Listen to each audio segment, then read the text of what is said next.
हैं आप सब। चलिए भाई, तो फ्लूइड मैकेनिक्स की क्लास लेकर के मैं आ गया हूँ। स्टार्ट करता हूँ फ्लूइड मैकेनिक्स आप लोगों के लिए।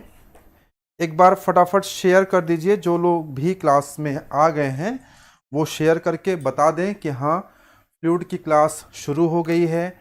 आज कुछ इम्पोर्टेंट और कुछ इंटरेस्टिंग क्वेश्चंस आपको कराऊंगा। ऐसे क्वेश्चंस जिनको देख करके थोड़ा थोड़ा आपको डर लगता है कि सर ये सवाल कैसे निकलेगा, ये तो बड़ा मुश्किल है। वो सारे सवाल हम लोग निकालेंगे आज। Satish Kumar Patel, good afternoon. Madan Lal Yadav, good afternoon बेटा, गुड आफ्टरनून। ठीक है,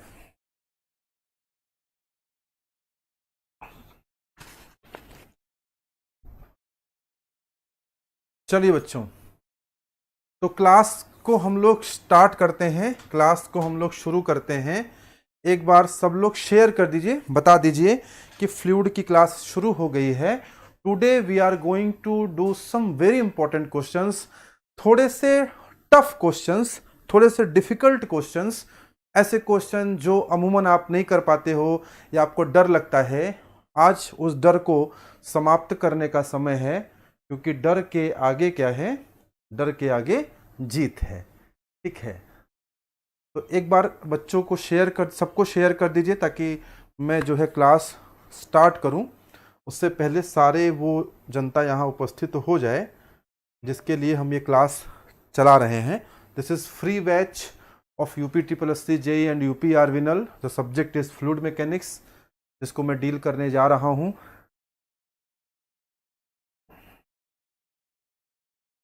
ठीक है, हाँ, लोग अभी आ रहे हैं, ज्वाइन कर रहे हैं, संख्या बढ़ रही है। हाँ, डर के आगे जीत है। हम लोग अच्छे क्वेश्चन करेंगे, कुछ अच्छे सवाल लगाएंगे, थोड़े डिफिकल्ट टाइप के जो क्वेश्चंस हैं वो लगाएंगे। ठीक है, अमूमन जिसमें आप फंसते हैं उन क्वेश्चंस को हम लोग प्रयास करेंगे कि आज के बाद आप उसमें न फंसें। ठीक है, हमारा प्रयास होगा कि जिन क्वेश्चंस में आप फंस जाते हैं उनमें आप न फंसें। मैं भी ग्रुप में शेयर कर देता हूँ।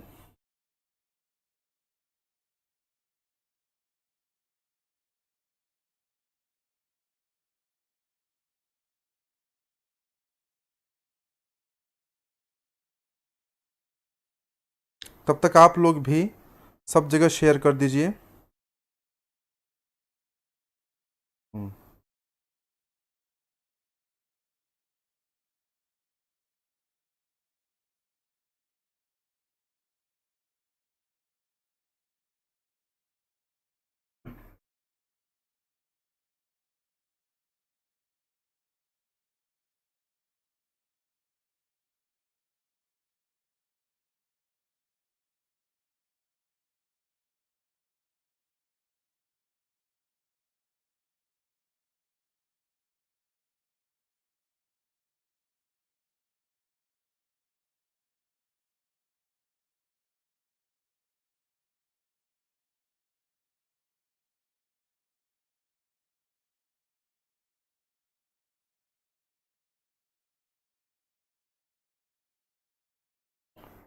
ठीक है,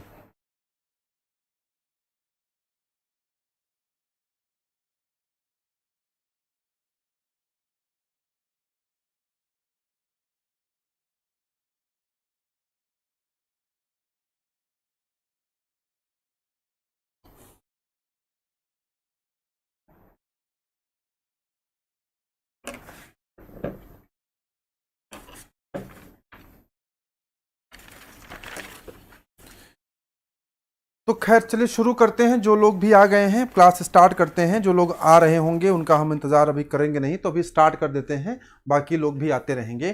पहला सवाल आपके स्क्रीन पर ये है, इसको लगाने का प्रयास करिए। ये सवाल बायोंसी एंड फ्लोटेशन का है। किसका सवाल है? बायोंसी एंड फ्लोटेशन का सवाल है। इसको ट्राई करिए। थोड़ा सा सवाल ऐसा है जो आपको टहलाता है, घुमाता है, परेशान करता है, दिक्कत आती है कि सवाल को कैसे लगाएंगे, ये तो समझ में नहीं आ रहा। ट्राई करेंगे तो सीख जाएंगे। पहले सवाल को ध्यान से पढ़िए। किसी सवाल को लगाने से पहले उसको बहुत ध्यान से पढ़ा करिए, क्योंकि कई बार ऐसा होता है कि सवाल का उत्तर उस सवाल में ही छुपा रहता है। क्या लिखा हुआ ध्यान से पढ़िए। A piece of metal of specific gravity 7 floats in mercury of specific gravity 13.6। ठीक है ना, क्या कहा जा रहा है आपसे? आपसे कहा जा रहा है कि यहाँ पर मरकरी है, यहाँ पर क्या भरा हुआ है? मरकरी भरा हुआ है। और मरकरी की स्पेसिफिक ग्रेविटी कितनी होती है ये तो सब लोग जानते हैं, यहाँ दे भी दिया है। अच्छी बात है, ना दिया होता तो भी आपको पता है कि मरकरी का जो डेंसिटी होता है, रो जो होता है, वो 13,600 होता है। और इसकी जो स्पेसिफिक ग्रेविटी होती है वो कितनी होती है? इसकी ग्रेविटी, स्पेसिफिक ग्रेविटी होती है 13.6। अच्छा भाई, मरकरी में कोई पीस ऑफ मेटल इसमें फ्लोट कर रहा है।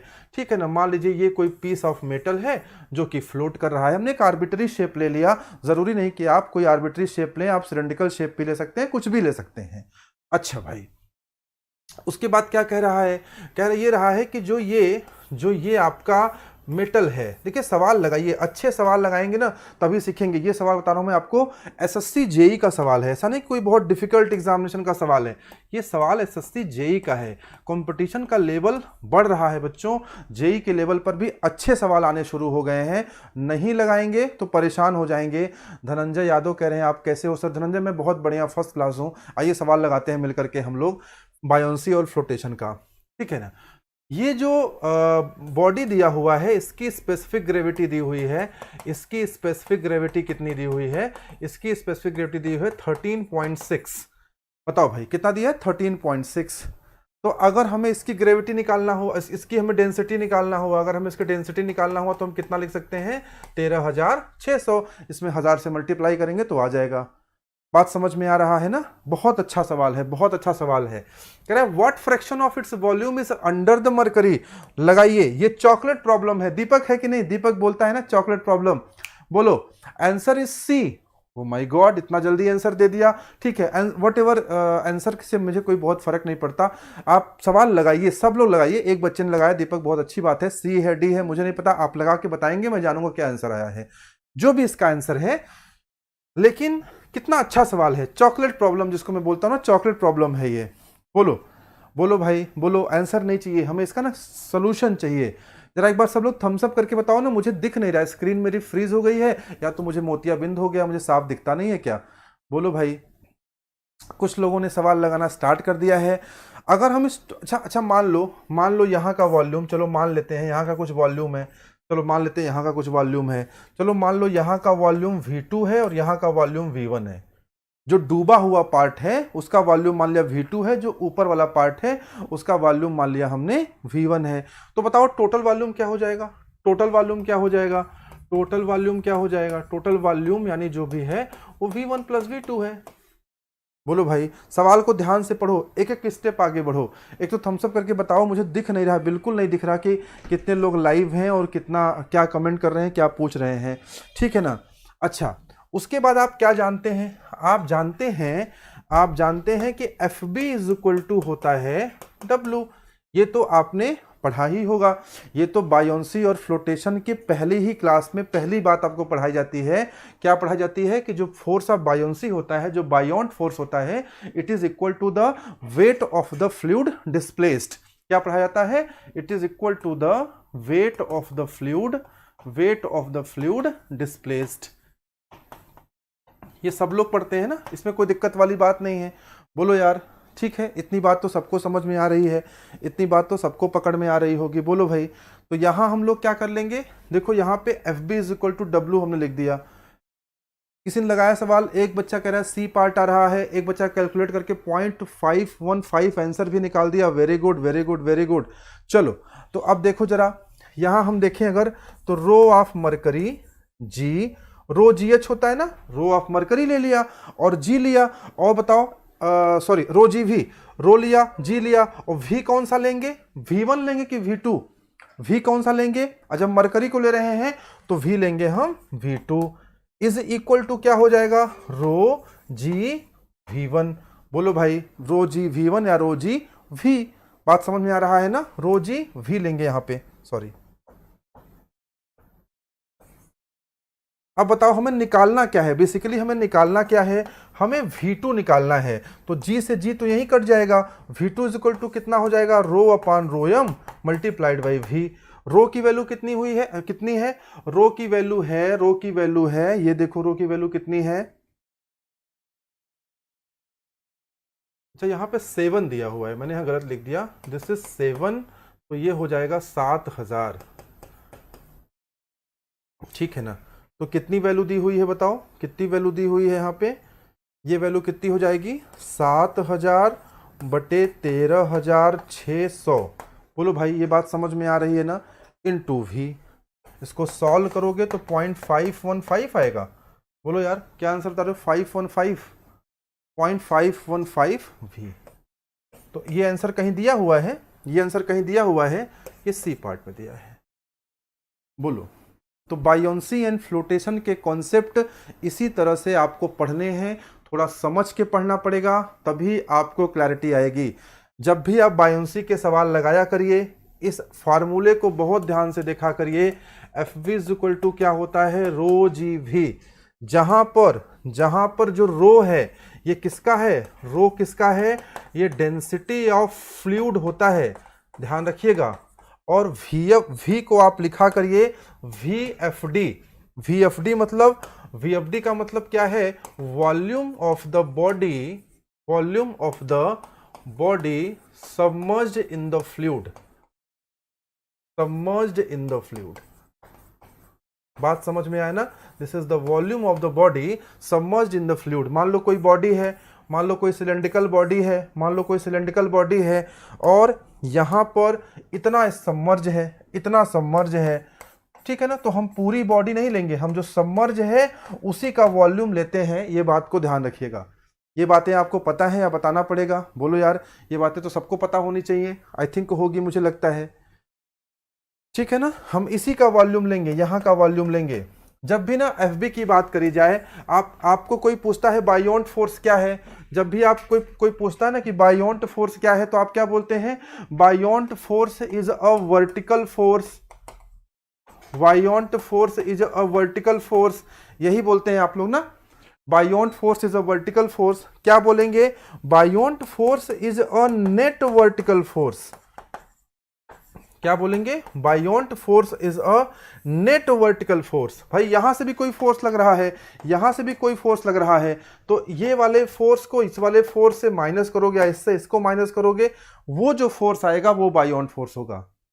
बात समझ में आ रहा है, it is not a vertical force, basically it is a net vertical force. बात समझ में आ रहा है, आगे बढ़ा जाए, चलिए भाई चलिए।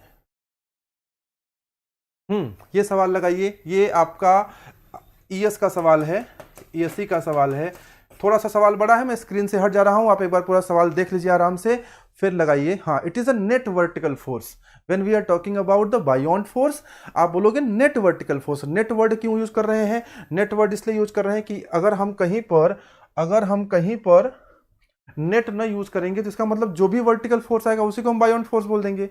बात समझ में आया ना, चलिए इस सवाल को लगाइए, ध्यान से पढ़िए सवाल क्या कह रहा है, सवाल क्या कह रहा है, स्फेरिकल बलून है, 1.5 मीटर डाया है जिसका, is completely immersed in a water and chain to the bottom. If the chain has tension of 10 kilo newton, the weight of the balloon will be nearly, यानी यहाँ पे क्या है, एक balloon है, और ये बलून जो है ये कहीं पानी में है, नीचे चेन किया गया है, चेन कितना किया गया है, तो नीचे आपका एक फोर्स आएगा, एक फोर्स आपका ऊपर आएगा, नीचे कौन सा आपका फोर्स आएगा, वेट वाला फोर्स आएगा, कहाँ से काम करेगा, सेंटर ऑफ बायोंसी से काम करेगा, सॉरी जी से काम करेगा, सेंटर ऑफ ग्रेविटी से, यहाँ आपका सेंटर ऑफ बायोंसी होगा, ऊपर का फोर्स क्या होगा, एफ बी होगा। बोलो भाई इतनी बात समझ में आ रही है,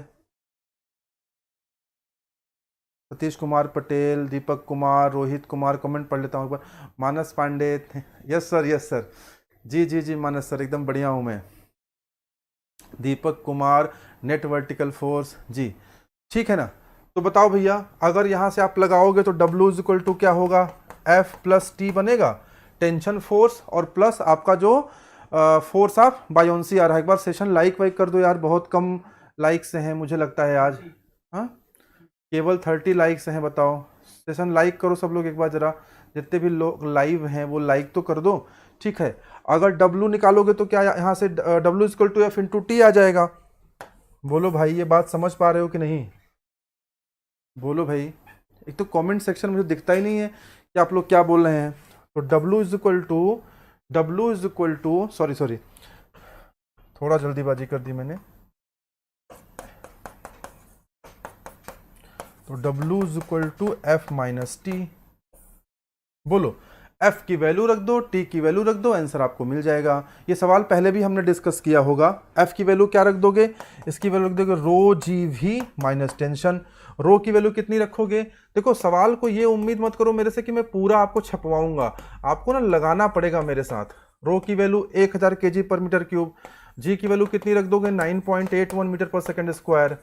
बताओ वी की वैल्यू कितनी रखोगे? बताओ भाई, वी की वैल्यू कितनी रखोगे? वी की वैल्यू कितनी रखोगे? ठीक है ना। इसमें डाया दिया हुआ है ना, डाया, तो पाई/6 कितना हो जाएगा? पाई/6 1.5 का क्यूब हो जाएगा, डाया दिया हुआ है तो। टी की वैल्यू कितनी रखोगे? टी की वैल्यू दिया हुआ है 10 किलो न्यूटन। बोलो यार, 10 किलो न्यूटन का मतलब क्या है? 10 × 10⁻³ ये सारी वैल्यू उठा करके पुट करो, सारी वैल्यू उठा के पुट करो इसमें या इसमें, और आंसर निकाल लो। कितना आंसर आएगा बताओ, कितना आंसर आएगा? बोलो भाई, एप्पल, बेबी, कैट, डॉग, क्या आंसर आएगा? बायोंसी वाले चैप्टर में आप अच्छे सवालों के लिए तैयार रहिएगा। बायोंसी के चैप्टर में अच्छे सवाल, एक दो न्यूमेरिकल वाले सवाल इस तरह के आ सकते हैं। You should be very much prepared for these types of questions. इसके अलावा तो वही पूछता है रोलिंग, पिचिंग, रोलिंग में डेंजरस है, पिचिंग में डेंजरस है, ये सब जानते हो ना तुम लोग? बोलो भैया, ये सब तो जानते हो ना, रोलिंग क्या है, पिचिंग क्या है, किसमें स्टेबिलिटी ज़्यादा है, किसमें स्टेबिलिटी कम है, क्यों ज़्यादा है, क्यों कम है, ट्रांसवर्स मूवमेंट में कैसे स्टेबिलिटी होती है, लॉन्गिट्यूडनल मूवमेंट में स्टेबिलिटी कैसे होती है। आई थिंक ये सब बातें तो आप जानते ही होंगे। ना जानते हो तो बताएं, तो रोलिंग, पिचिंग वगैरह समझा देता हूं मैं। एक बार कमेंट करके बताइए, क्या इस सवाल को यहीं पर रख दिया जाए, सवाल को छोड़ दें? समझ में आ गया? और कुछ सीखना चाहते हैं आप? एक क्वेश्चन अक्सर आता है, which is more dangerous, rolling and pitching? बताओ भाई, विच is more dangerous, which is more dangerous,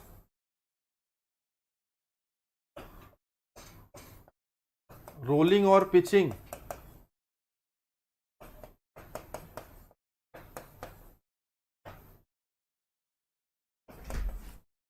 ठीक है ना, कौन डेंजरस ज्यादा है?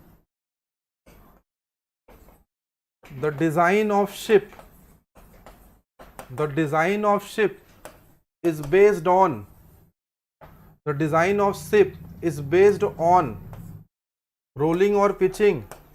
इन सवालों का जवाब दीजिए। चलिए, इन सवालों का जवाब दीजिए। पहला सवाल क्या है? Which is more dangerous. दूसरा है डिजाइन किस आधार पे करते हैं। तीसरा है which is more dangerous, design किस आधार पे करते हैं। ठीक है ना। Stability of ship, stability of ship is more in rolling और पिचिंग। बोलो, किसमें स्टेबिलिटी ज़्यादा होगा, किसमें स्टेबिलिटी ज़्यादा होगा? इन सवालों का जवाब दीजिए। ये सारे सवाल सीखना चाहते हैं आप लोग? थम्स अप करके बताइए कि हाँ सीखना चाहते हैं। बताइए भाई। उसके अलावा बताइए, question number 4, the value of BM is more in rolling और पिचिंग। ये सारे जेई के क्वेश्चन लिख रहा हूँ, जेई और ए एग्जामिनेशन के क्वेश्चन लिख रहा हूँ। ये सारे क्वेश्चन किसी न किसी फॉर्मेट में कभी न कभी पूछे गए हैं। अगर आपको नहीं आता है तो आप कंसेप्चुअली वीक हैं, सीधे रट करके जाएंगे एग्जाम में, गलती करके आएंगे। बताओ, the shape is more stable in transverse movement. आज ये 5 सवाल को हम लोग टारगेट करेंगे और सबसे पहले इन 5 सवाल को समझेंगे, ट्रांसवर्स मूवमेंट और लॉन्गिट्यूडनल मूवमेंट। बताओ, जितने लोग लाइव हैं उसमें से ऐसे कितने लोग हैं जिनको इन 5 सवाल के जवाब पता हैं? अगर जिनको डाउट है तो मैं पांचों सवाल एक्सप्लेन करूं, अगर पता हो तो मैं आगे बढ़ूं। ये पांचों सवाल आपके स्क्रीन के सामने है। कौन डेंजरस होता है रोलिंग और पिचिंग में? डिजाइन ऑफ शिप किस पे बेस्ड करता है? स्टेबिलिटी ऑफ शिप कहां ज्यादा होता है, रोलिंग या पिचिंग में? और अगला सवाल क्या है, बीएम की वैल्यू कहां ज्यादा मिलती है? बीएम की वैल्यू कहां ज्यादा मिलती है? बी मतलब बी मतलब सेंटर ऑफ बायोंसी, एम मतलब मेटासेंट्रिक हाइट। और शिप जो है वो ज्यादा स्टेबल कहां होता है, ट्रांसवर्स मूवमेंट में होता है या फिर लॉन्गिट्यूडनल मूवमेंट में?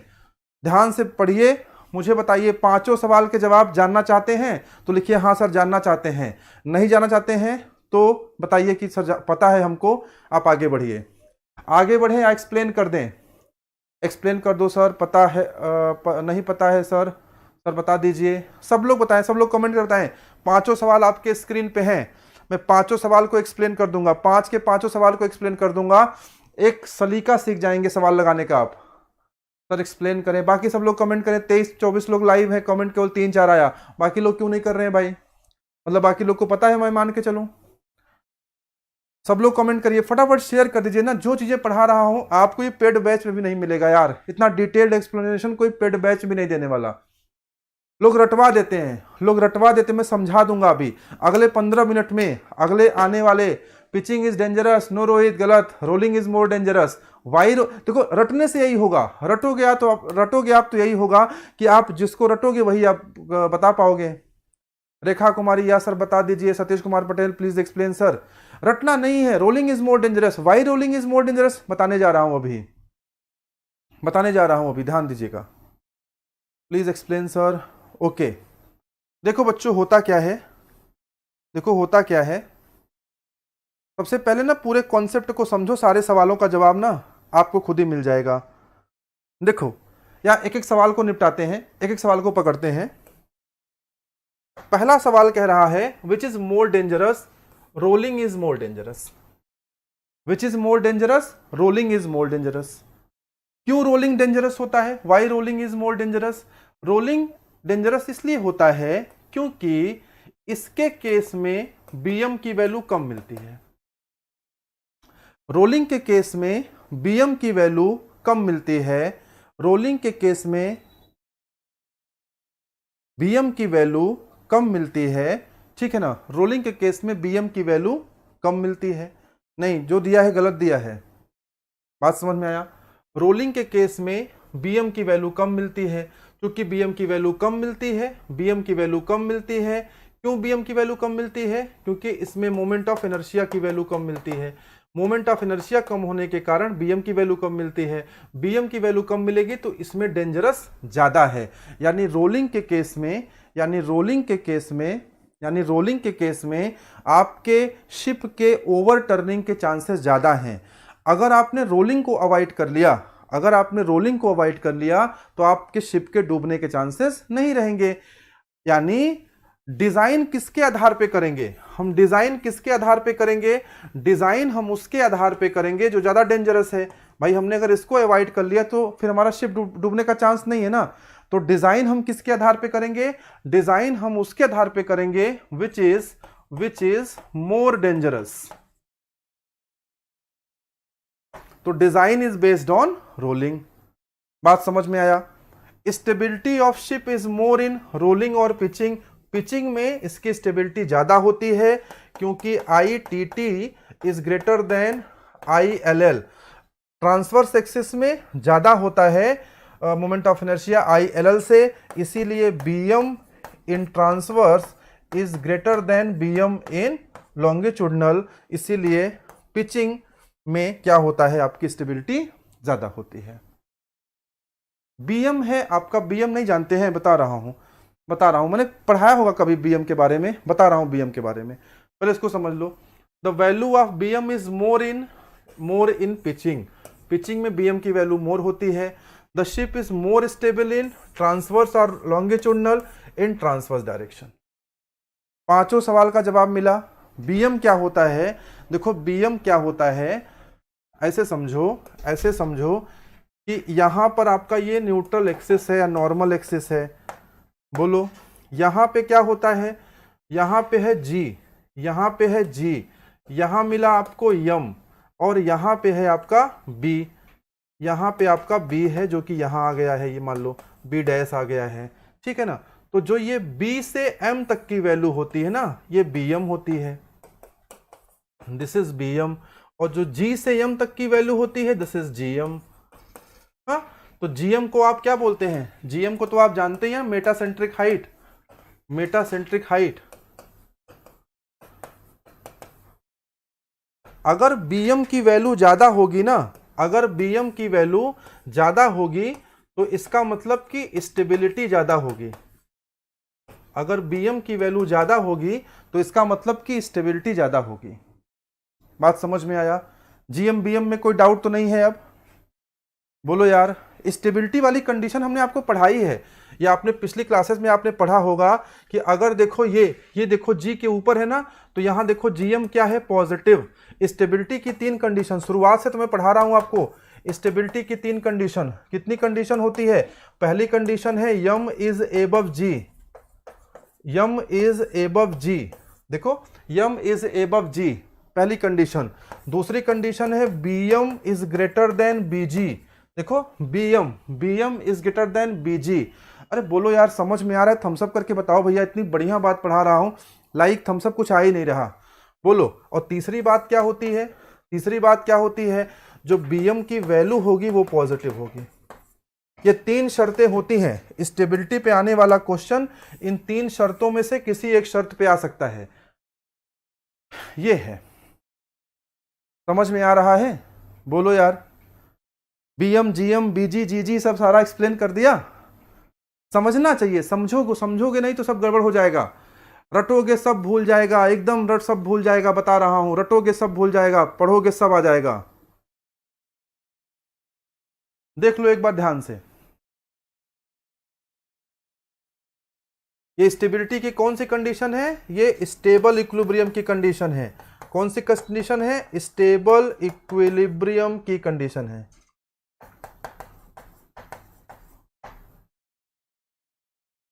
बोलो भाई।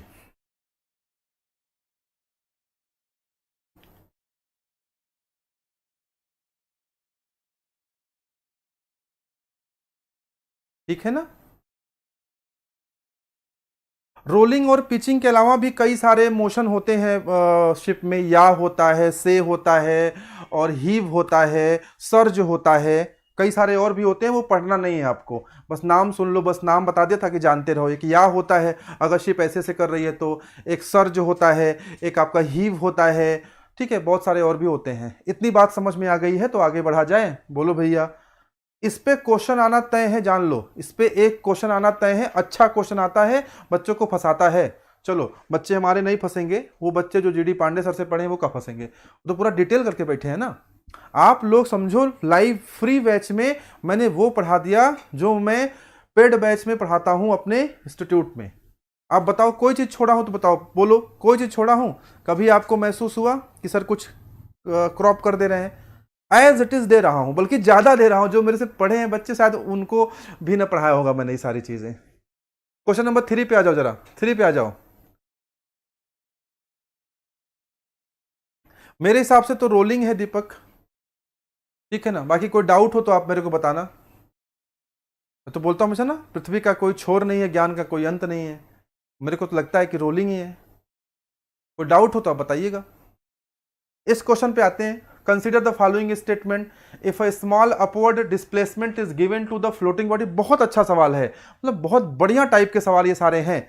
ये सवाल सोचो आप, कितने बढ़िया सवाल हैं, मतलब मैं बता नहीं सकता। वेरी गुड क्वेश्चन, बहुत अच्छा सवाल है। 1 2 3 4 5 स्टार इस पे लगा दो, कोई दिक्कत वाली बात नहीं है, ठीक है ना? सवाल जरा पूरा ध्यान से पढ़ो, पूरा सवाल ध्यान से जरा पढ़ो, पूरा सवाल ध्यान से पढ़ो।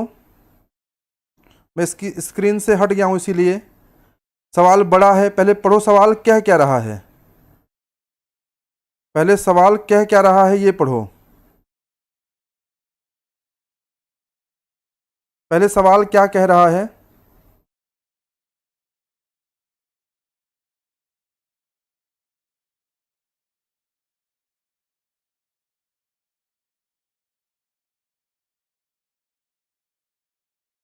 सवाल ध्यान से पढ़ो, सवाल का भी जवाब नहीं चाहिए। कुछ लोगों ने बी पार्ट सी पार्ट के सवाल पर ध्यान से पढ़ के मुझे बताओ सवाल का मतलब क्या है।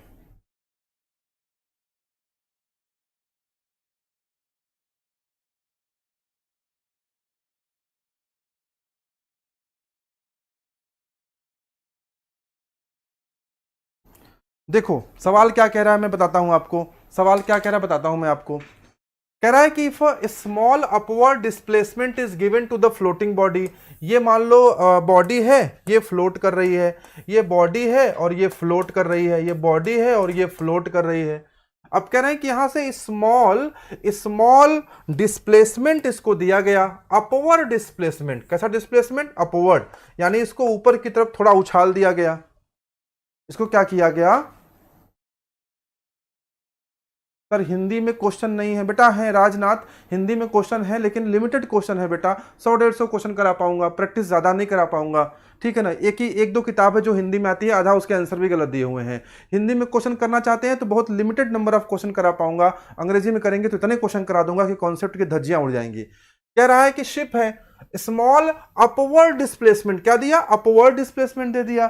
अपवर्ड डिस्प्लेसमेंट देने से क्या होगा? वॉल्यूम में परिवर्तन आ जाएगा। किसमें परिवर्तन आ जाएगा?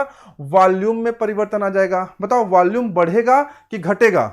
अगर हम अपवर्ड डिस्प्लेसमेंट देंगे तो बताओ वॉल्यूम बढ़ेगा कि घटेगा? संवाद करते हुए पढ़ते हैं, संवाद करते हुए, डायलॉग करते हुए मैं पूछूं आप बताओ, तब मजा आएगा। भाई अपवर्ड डिस्प्लेसमेंट करेंगे तो वॉल्यूम में चेंजेस आएंगे। और F B is equal to क्या होता है? F B is equal to होता है रो जी वी। अब बताओ अगर वॉल्यूम बढ़ेगा तो एफ बी बढ़ जाएगा, वॉल्यूम घटेगा तो एफ बी घट जाएगा। Reduction of the buoyant force, कह रहा है कि बायोंट फोर्स रिड्यूस होगा। क्या रिड्यूस होगा कि इंक्रीज होगा? बोलो भाई वॉल्यूम क्या होगा? जल्दी बताओ, मुझे बताओ वॉल्यूम बढ़ेगा कि वॉल्यूम घटेगा? बोलो स्मॉल अपवर्ड डिस्प्लेसमेंट दिया तो जो वीएफडी है ना, जो वीएफडी है वॉल्यूम मतलब ये, अरे भाई अब बताओ ये बढ़ेगा घटेगा, इसकी वैल्यू क्या होगी? इसी से तो निकालोगे ना आप एफ बी। तो ये बढ़ा कि घटा? अगर इसको ऊपर कर देंगे तो इसकी वैल्यू बढ़ेगी घटी? बताओ ना कमेंट करके। Chat disconnected, please wait while. Okay chat, YouTube कह रहा है डिस्कनेक्ट हो गया, अभी आ जाएगा, ठीक है। बताओ वीएफडी क्या होगा? बताओ वीएफडी क्या होगा? मैं मोबाइल में चेक कर लेता हूं आपका आंसर, मैं आपका आंसर मोबाइल में चेक कर लेता हूं। हाँ जी सर, हाँ जी सर, हाँ जी सर, बिल्कुल सर, बिल्कुल सर, घटेगा। अरे वाह वाह वाह, आंसर दे रहे हैं आप लोग, ठीक है। ये घटेगा, इसके घटने के कारण क्या हो जाएगा? इसके घटने के कारण क्या हो जाएगा? जो एफ बी लग रहा है वो भी घट जाएगा। जब एफ बी घट जाएगा तो पहला स्टेटमेंट बिल्कुल सही लिखा गया है। दूसरे स्टेटमेंट के बारे में आपकी क्या राय है? Single horizontal displacement does not change the either the magnitude और dislocation of the buoyant force. बताइए भाई ये सही है गलत है? दूसरा स्टेटमेंट के बारे में आपकी क्या राय है? दूसरे स्टेटमेंट के बारे में आपकी क्या राय है बताइए? दूसरे स्टेटमेंट के बारे में क्या राय है? दूसरा स्टेटमेंट बिल्कुल सही लिखा है, तो इसका आंसर क्या होना चाहिए? बोलो भाई इसका आंसर क्या होना चाहिए? पहला भी सही है, दूसरा भी सही है ना? पहला भी सही है, दूसरा भी सही है, बोलो यार। फर्स्ट करेक्ट है और दूसरा नहीं करेक्ट है। ये वाला slight horizontal displacement does not change इधर द मैग्नीट्यूड और location of the buoyant force. कह रहा है हॉरिजॉन्टल, इधर इसको चेंज करें या इधर चेंज करें तो बताओ क्या कोई चेंज आएगा? मुझे तो नहीं लगता है आएगा। F B is equal to rho G V होता है, वी बदलेगा नहीं, रो बदलेगा नहीं, जी बदलेगा नहीं, तो मुझे तो सेकंड भी सही लग रहा है, तो इसका ए ऑप्शन होना चाहिए। बोलो भैया ए सही लग रहा है ना तुम लोग को? अरे आगे बढ़े, हाँ तुम ही लोग हमारे जो है ना वो एग्जामिनर हो, तुम लोग बताते हो तभी हम आगे बढ़ते हैं। ऑल राइट, अंग्रेजी देखो, ऑल राइट, ओके ठीक है, आगे बढ़ते हैं। ये क्वेश्चन एक बार और कराया था ना, एक बार सब सही है, हाँ रजनीश सिंह कह रहे हैं सब सही है, सब सही है, ठीक है ना, सब चंगा सी, सब बढ़िया है। चलो क्वेश्चन नंबर 4 करो। कह रहा है बाढ़ आ गई, अभी इलाहाबाद में बाढ़ आई है, सलोरी में, बघाड़ा में, इन सब जगहों पे बाढ़ आई है। अब बाढ़ आ गई, जरा वो चेयर देना आर्यन। अब बाढ़ आ गई, कह रहा है कि आपके घर में बाढ़ आ गई, आपने कुर्सी रखी थी, इसी कुर्सी पे ना बैठ के आप पढ़ते थे, इसी कुर्सी पे बैठ के आप पढ़ते थे। अब घर में पानी घुस गया, अब घर में पानी घुस गया, फिर आप आए, देखे तो कुर्सी तैर रही थी, ठीक है ना। आप नर से नारायण, आपने कहानी पढ़ी है ना कि आप नर से नारायण हो गए, विष्णु की तरह चारों तरफ पानी, पानी के बीच में आप हैं। तो प्रश्न ये पूछ रहा है कि कुर्सी जो तैर रही होगी वो ऐसे तैरेगी कि ऐसे पलट जाएगी, ऐसे तैरेगी, ये प्रश्न है। बोलो यार, बात पकड़ में आ रहा है ना, क्या कह रहे बच्चा? हाँ सर, पहला दूसरा दोनों सही है। बताओ, जो कुर्सी है वो ऐसे तैरेगी कि ऐसे तैरेगी? बघाड़ा वालों, तुम लोग ज्यादा अच्छा जवाब दे पाओगे, बताओ कैसे तैर रही है कुर्सी? आप लोगों ने कहानी पढ़ी है कि नहीं, नर से नारायण? आपके चारों तरफ जब पानी पानी हो तो आप विष्णु की तरह बन गए ना। चलिए, तो आप जो है देखिए, कुर्सी जो है वो आपकी कैसे तैरेगी? ऐसे तैरेगी कि उसके जो लेग्स है ना वो अपवर्ड हो जाएंगे, उसके लेग्स जो हैं, चारों जो लेग है ना वो अपवर्ड हो जाएंगे, ऊपर की तरफ हो जाएंगे। क्यों ऊपर की तरफ हो जाएंगे? क्योंकि कुर्सी का निचला सिरा जो है, सोचो कुर्सी बाढ़ में कैसे तैरती है, ये भी एक मैकेनिकल इंजीनियर बता देता है। और क्या चाहिए यार तुम लोग को मैकेनिकल से? कुर्सी कैसे तैरेगी हम बताएंगे, कैसे तैरेगी। जिसके घर में तैर रही है उसको नहीं पता वैसा क्यों तैर रही है, हमको पता ऐसा क्यों तैर रही है। हाँ हाँ, तो इसका जी नीचे लाई करेगा, क्योंकि पूरा इसका जो हैवी वेट है वो तो इधर ही है ना, और एम ऊपर, और जब एम ऊपर होता है, जी ऊपर होता है, तभी स्टेबिलिटी अचीव होती है। तो इसी कारण ये लेग इसके अपवर्ड रहेंगे। हाँ, लेग्स अपवर्ड, वेरी गुड। ये तो बहुत सिंपल क्वेश्चन है, फटाक से इसका आंसर दे दो। ये बिल्कुल ना, इस क्वेश्चन, ऐसे क्वेश्चन को मैं क्या बोलता हूं कि आपको कलम नहीं उठानी है, पेन नहीं उठाना है, बस यूं देखो और सा ऐसे आंसर दे दो। दो जल्दी से, भना भन आंसर दो भैया इसका जल्दी से, क्या आंसर होगा?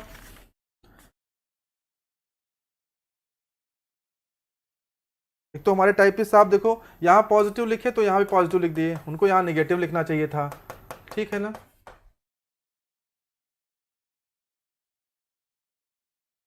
हाँ जी, हाँ जी, बिल्कुल सही दीपक केसरी जी, आप बिल्कुल सही कह रहे हैं बच्चा, मैं आपसे बिल्कुल सहमत हूँ 100%। आप लोग क्वेश्चन से इंजॉय कर रहे नहीं, मेरे क्वेश्चन जो मैं लेके आया हूँ उन क्वेश्चंस का लेवल कैसा है, मजा आ रहा है? ऐसे क्वेश्चन जो मुझे लगता है कि आप लोग को नहीं मिलता होगा अमूमन, कहीं आप यूट्यूब यूट्यूब कहीं किसी को फॉलो करते होंगे। सर उसके क्षेत्रफल के ऊपर डिपेंड करेगा। क्षेत्रफल नहीं बेटा, सेंटर ऑफ ग्रेविटी पे करेगा, सेंटर ऑफ ग्रेविटी पे। कुर्सी स्टेबल कंडीशन रहेगी ना, स्टेबल रहेगी, स्टेबल के लिए उसका सेंटर ऑफ ग्रेविटी नीचे रहेगा, एम ऊपर रहेगा। जो क्वेश्चन मैं लेके आ रहा हूं या आता हूं वो बढ़िया रहता है ना, कि सब जगह यही सब करा रहे हैं। मेरी कोशिश होती है कि मैं थोड़ा सा और अच्छे क्वेश्चंस लेके आऊं अन्य लोगों से। फ्लोटिंग बॉडी में मेटासेंट्रिक हाइट क्या होनी चाहिए? पॉजिटिव। जानते हो ये जो मेटासेंट्रिक हाइट है ना, मेटासेंट्रिक हाइट को बहुत अच्छे से पढ़ लेना, मेटासेंट्रिक हाइट को बहुत अच्छे से पढ़ लेना। इस पे क्वेश्चन बहुत पूछता है भाई, तो बहुत बहुत क्वेश्चन पूछता है, तो बहुत क्वेश्चन पूछता है। इस वाले फॉर्मूले पे बहुत क्वेश्चन पूछता है, 2 पाई अंडर रूट में के जी का होल स्क्वायर अपॉन जी इंटू जी एम, इस पे पूछता है। इसकी वैल्यू पूछता है, बैटलशिप के लिए इसकी वैल्यू कितनी होती है, बैटलशिप के लिए इसकी वैल्यू कितनी होती है। इसके पूछता है पैसेंजर शिप के लिए कितनी होती है, पूछता है। बहुत क्वेश्चन पूछता है मेटासेंट्रिक हाइट पर। सारे क्वेश्चन तैयार करिएगा, ठीक है ना। ऐसे क्वेश्चन सब टीचर नहीं ले आते हैं क्या? मतलब अदर यूट्यूब पे एफएम जो चल रहा है, फ्लूट तो चल रहा होगा यूट्यूब पे, बहुत लोग पढ़ा रहे होंगे, ठीक है ना।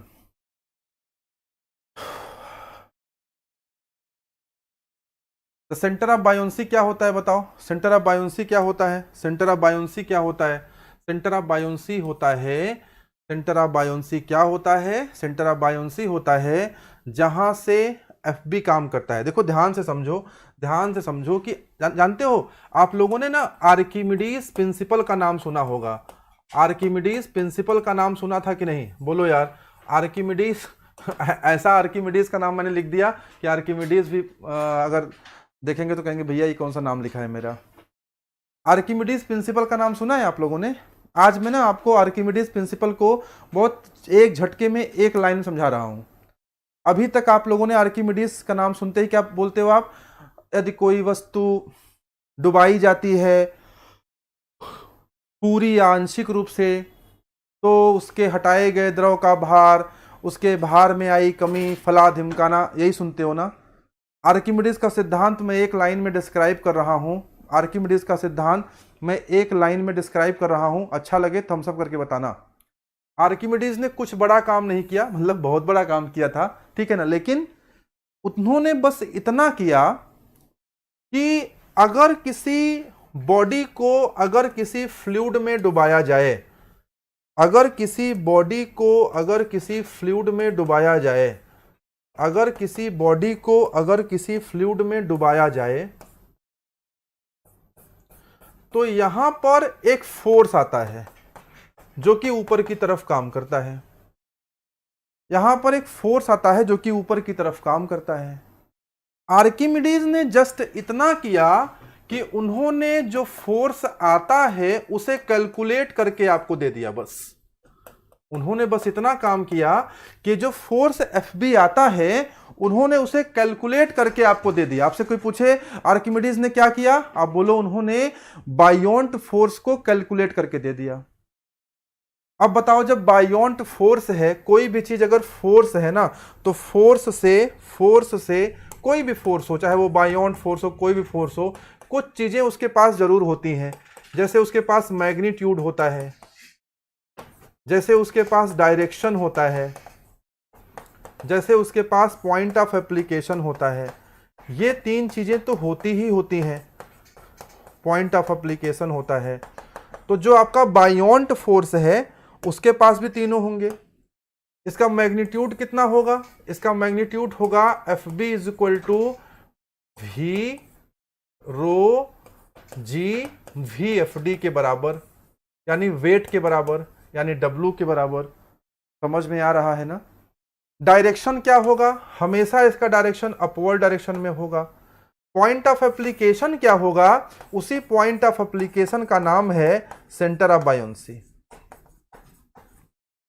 जो पॉइंट ऑफ एप्लीकेशन है ना, उसी पॉइंट ऑफ एप्लीकेशन का नाम है सेंटर ऑफ बायोंसी। और ये मिलता कहां है, ये कहां मिलता है जानते हो, जब फ्लूइड डिस्प्लेस होगा। ऐसे समझो कि मान लो यहां पर फ्लूइड ही फ्लूइड भरा हुआ है, ये मार फ्लूइड भरा हुआ है, ये भरा हुआ है, ये भरा है, ये भरा है, ये भरा है।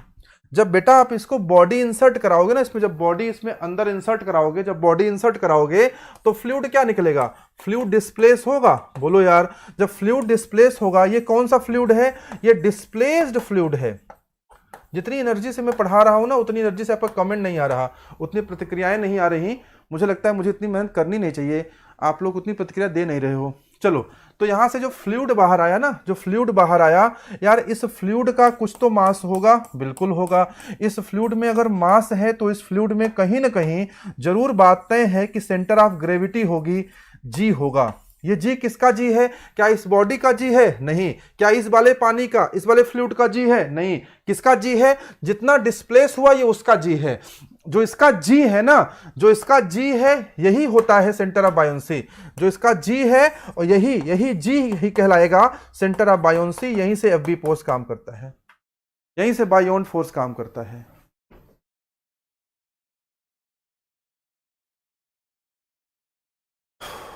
सर हमारे बॉडी पे भी बायोंट फोर्स ऑल टाइम लग रहा होता है due to air of atmosphere. जी हाँ, बिल्कुल लग रहा होता है। फिर हमें महसूस क्यों नहीं होता, फिर हमें महसूस क्यों नहीं होता, बताओ, फिर हमें महसूस क्यों नहीं होता है। देखो जरा, ये आप है ना, ये हम आप हैं, ये हम आप हैं, ठीक है ना। अब देखो, अगर ये एयर में है, जब ये एयर में होता है, जब ये एयर में होता है, मान लो ये जो आदमी है रामलाल, जो रामलाल है, अगर हमारे ऊपर लग रहा है तो मैं महसूस क्यों नहीं हो रहा, वो समझा रहा हूं। जो ये रामलाल है, मान लो ये 80 किलो का है, मेरी तरह। मैं भी 80 किलो का तो हो ही गया हूँ, अब तो मोटा गया हूँ ना। तो 80 किलो का है रामलाल, तो इसका वेट क्या होगा, इसका वेट क्या होगा, 80 गुणित 9.81, या इसको ना अप्रॉक्सीमेट करके 10 मान लो, तो कितना हो जाएगा, लगभग 800 न्यूटन। बात को समझना जरा, अगर इसको अप्रॉक्स हम 10 मान लें तो 800 न्यूटन। कहने का अर्थ क्या है कि इस आदमी पर नीचे की तरफ 800 न्यूटन का बल लग रहा है। अभी एक प्रश्न किया किसने, किसने पूछा अच्छा था? अभी एक प्रश्न किया किसी बच्चे ने, दीपक केसरी ने, उसको एक्सप्लेन कर रहा हूं, समझना। यानी इस पर 800 न्यूटन नीचे के साइड लग रहा है, क्या इस पर कुछ न कुछ एफ बी लग रहा होगा? बिल्कुल लग रहा होगा। रो जी वी के बराबर लग रहा होगा। वी मतलब वी एफ डी, यहां पूरा ही डूबा हुआ है तो वी एफ डी मतलब वी हो गया। बात समझ में आया ना? ड्यू टू ग्रेविटी सर, वरना हम स्पेस में नहीं, लेकिन ग्रेविटी के कारण फील नहीं हो रहा, ऐसा नहीं है। आपसे क्वेश्चन ये मैं क्यों समझा रहा हूं, आपसे कोई पूछे कि हमें बायोंट फोर्स फील क्यों नहीं होता, तो आप जवाब क्या देंगे, मैं उसलिए समझा रहा हूं। देखो जरा, रो जी भी, रो मतलब एयर, एयर का डेंसिटी, एयर का डेंसिटी होता है 1.2, जी को 10 मान लो, और बॉडी जो है ना, इस बॉडी का जो वॉल्यूम होता है वो 0.01 मान लिया, लगभग 0.01 होगा। इसको कैलकुलेट करो जरा, इसको कैलकुलेट करोगे तो 1.2 न्यूटन आएगा। कितना आएगा? 1.2 आएगा। 1.2 इंटू 10 इंटू दिस, कितना आएगा भाई? कैलकुलेट कर लो जरा, कितना आएगा? 10 से गुणा करोगे तो ये 0.1 हो जाएगा, यानी 0.12 आएगा। बोलो भाई, रो की वैल्यू 1.2, जी की वैल्यू 10, और 0.1 नहीं 0.1 मान सकते हो, इसकी वैल्यू 0.1 मान लो, बॉडी का जो वॉल्यूम है वो 0.1 है, तो ये 1.2 न्यूटन आएगा। अब सोचो आप, लड़ाई किसके किसके बीच चल रही है? लड़ाई किसके किसके बीच चल रही है? इधर 800 न्यूटन से नीचे खींच रहा है, और ये सोचो 1.2 न्यूटन से ऊपर जा रहा है। सोचो 1.2 न्यूटन से ऊपर जा रहा है, 1.2 न्यूटन से ऊपर जा रहा है, और 1.2 न्यूटन से ऊपर जा रहा है, और नीचे आ रहा है 800 न्यूटन से। बोलो यार, बढ़िया समझाया कि नहीं? देखो जरा रामलाल को ध्यान से देखो, रामलाल को जरा ध्यान से देखो, रामलाल की स्थिति क्या है जरा ध्यान से देखो। रामलाल की स्थिति ये है, रामलाल की स्थिति ये है कि नीचे बेचारे खींच रहे हैं 800 न्यूटन से, और बेचारे को ऊपर भी खींच रहा है एयर का बायोंट फोर्स, ऐसी बात नहीं है, लेकिन उसकी वैल्यू कितनी है? उसकी वैल्यू कितनी है? 1.2 न्यूटन। मतलब कि अगर इनको एक तरफ हाथी खींचे, एक तरफ हाथी खींचे और एक तरफ इनको चींटी खींचे, तो इनको कौन सा महसूस होगा? एक तरफ इनको हाथी खींचे, एक तरफ चींटी खींचे, तो कौन सा इनको महसूस होगा? काहे इनको महसूस नहीं हो रहा? क्या इन पे फोर्सवा नहीं लग रहा है? अरे फोर्सवा लग रहा है, महसूस काहे नहीं हो रहा है जी? महसूस इसलिए नहीं हो रहा है कि चिटिया का जो फोर्स है ना बहुत कम है, और हाथिया का फोर्स बहुत ज्यादा है। जो शादीशुदा आदमी होंगे वो जानते होंगे, जो पति होता है ना, पति को एक तरफ उसकी पत्नी बुलाए और एक तरफ उसकी मम्मी बुलाए, बेचारा कहाँ जाएगा? पत्नी की तरफ तो जाएगा, हाँ, क्योंकि उसका बायोंट फोर्स ज्यादा है, ठीक है ना, तो जल्दी से खींच लेगी, और मम्मी की तरफ नहीं जाएगा बेचारा। समझ पा रहे हैं बात को? अब तो कभी नहीं भूलेंगे ना जी।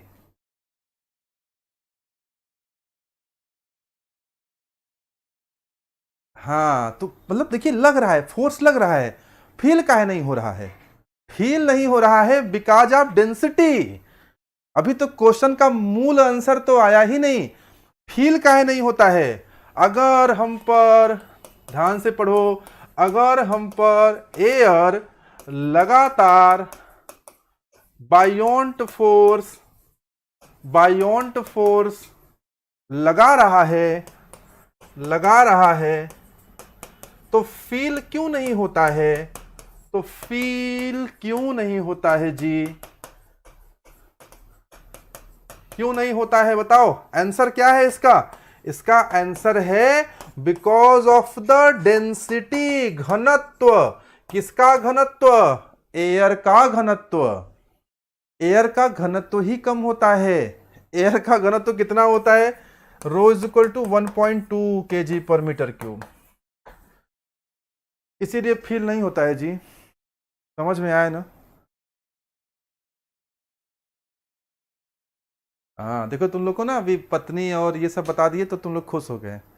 तुम लोग का पूरा प्लान है, जैसे ही जेई निकलेगा तुरंत ब्याह करोगे, मैं जान रहा हूँ। मदन लाल यादव कह रहे हैं गजब सर, मजा आ गया, 2 साल पहले सर को भी नहीं पता था। ठीक है। पर्सनल इंफॉर्मेशन डिस्क्लोज मत किया करो भाई, हाँ।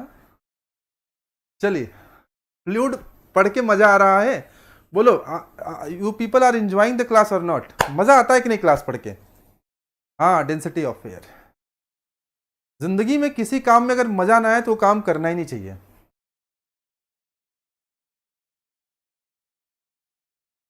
दीपक, अब जो तुमने क्वेश्चन पूछा उसको मैं क्लासियम में कैसे समझा दूं? मुझे फोन करना समझाऊंगा, उसको समझाऊंगा तो फिर टाइम लगेगा ना, फिर मुझे पढ़ाना पड़ेगा।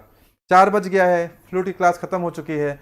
जल्दी जल्दी सब लोग कमेंट करके बता दो कि क्लास कैसी लगी, मजा आया कि नहीं आया। और मैं आपसे बार बार कहता हूं कि प्लीज कम लाइव, लाइव आया करिए। और जो लोग मेरे से व्हाट्सएप पे नहीं जुड़े हैं वो मेरे व्हाट्सएप पे हाई करके जरूर भेजेंगे। ये मोहन मदन लाल आज नए दिख रहे हैं, रेखा कुमारी नई दिख रही हैं, जितने बच्चे नए हैं सब इस नंबर पे 94 54 15 35 70, ये किसका नंबर है? ये नंबर है mister G D Pandey ji का। और इस पे आप जरूर हाई कर दीजिएगा ताकि आपसे हम लोग जुड़े रहें, कभी कोई डिस्कशन करना हो तो कर पाए। हाँ, थर्मो चलेगा, अभी थर्मो चलेगा। हाँ, चेंज कर दीजिए। मैकेनिकल वाले कहीं नहीं जाएंगे, थर्मो में आज बड़े मजेदार सवाल हैं।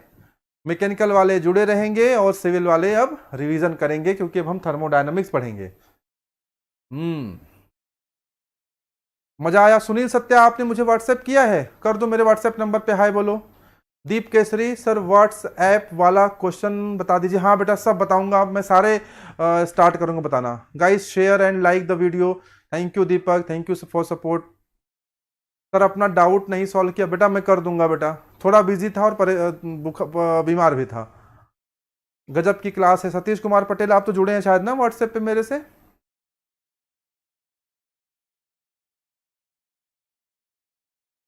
इसी तरह से हम लोग अच्छे अच्छे सवाल और लगाते रहेंगे। हाँ, जितने भी बच्चे हैं सब लोग व्हाट्सएप पे ऐड हो जाओ, ताकि हम ना उसमें कोई क्वेश्चन भेजना हो आपका ग्रुप बना देंगे या आपको ब्रॉडकास्ट में ऐड कर देंगे, ठीक है ना? तो उसमें आपका ग्रुप में भी नहीं रहोगे और कुछ में भेजना होगा तो हम भेज देंगे। नोट्स शेयर करना हो तो शेयर कर देंगे आपसे, ठीक है? चलो चलो चलो चलो चलो चलो। तो भैया, आप मैकेनिकल वाले बच्चे आ जाएं जरा, एक बार सब फिर से मैसेज डाल दीजिए कि थर्मोडायनेमिक्स की क्लास स्टार्ट हो गई है। थर्मोडायनेमिक्स की क्लास स्टार्ट हो गई है, मैसेज डाल दीजिए। लाइव आ जाएं बच्चे थर्मोडायनेमिक्स पढ़ने के लिए। थर्मोडायनेमिक्स में तो मज़ा ही मज़ा है भैया।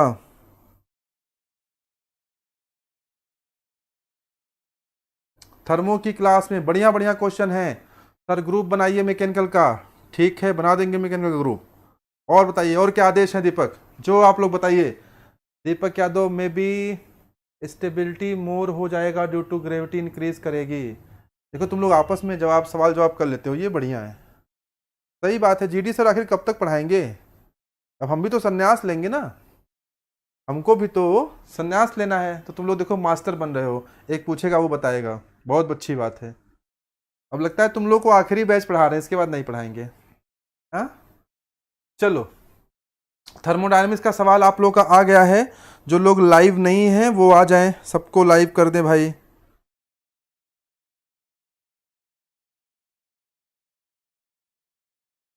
जो लोग लाइव नहीं हैं थर्मोडायनेमिक्स के क्वेश्चंस के साथ लाइव आ जाएं।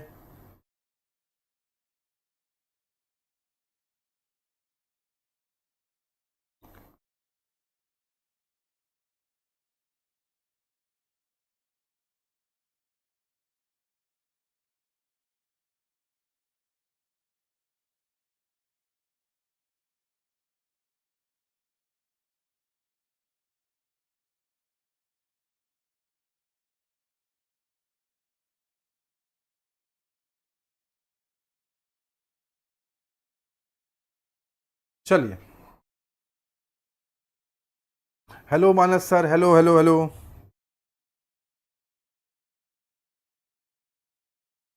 बच्चों, मानस सर भी मैकेनिकल के बहुत शानदार फैकल्टी हैं। सर पढ़ाते हैं एक प्रतिष्ठित इंजीनियरिंग कॉलेज में इलाहाबाद में। और सब लोग मानस सर को हाय बोलो। मानस सर बहुत ही शानदार फैकल्टी हैं और हमारे मित्र हैं, ये तो हमारा सौभाग्य है कि हमारे मित्र हैं।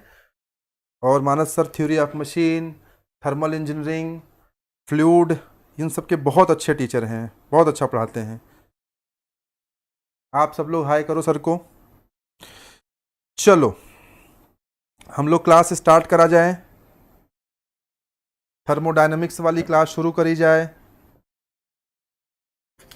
थर्मोडायनामिक्स में तो मजा ही मजा है भैया।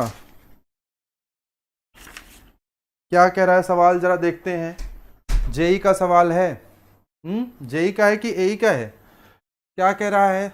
जब सवाल ज्यादा बड़ा बड़ा सा दिखे, भारी भारी सा दिखे ना, करे बाप रे क्या लिख दिया गया, तो सबसे पहले सवाल में छांट लिया करो दिया क्या है, गिवन। सबसे पहले गिवन लिख लो, अपने आप सवाल की समझ में आ जाएगी कि सवाल का लेवल कहां तक है। चलिए, गिवन गिवन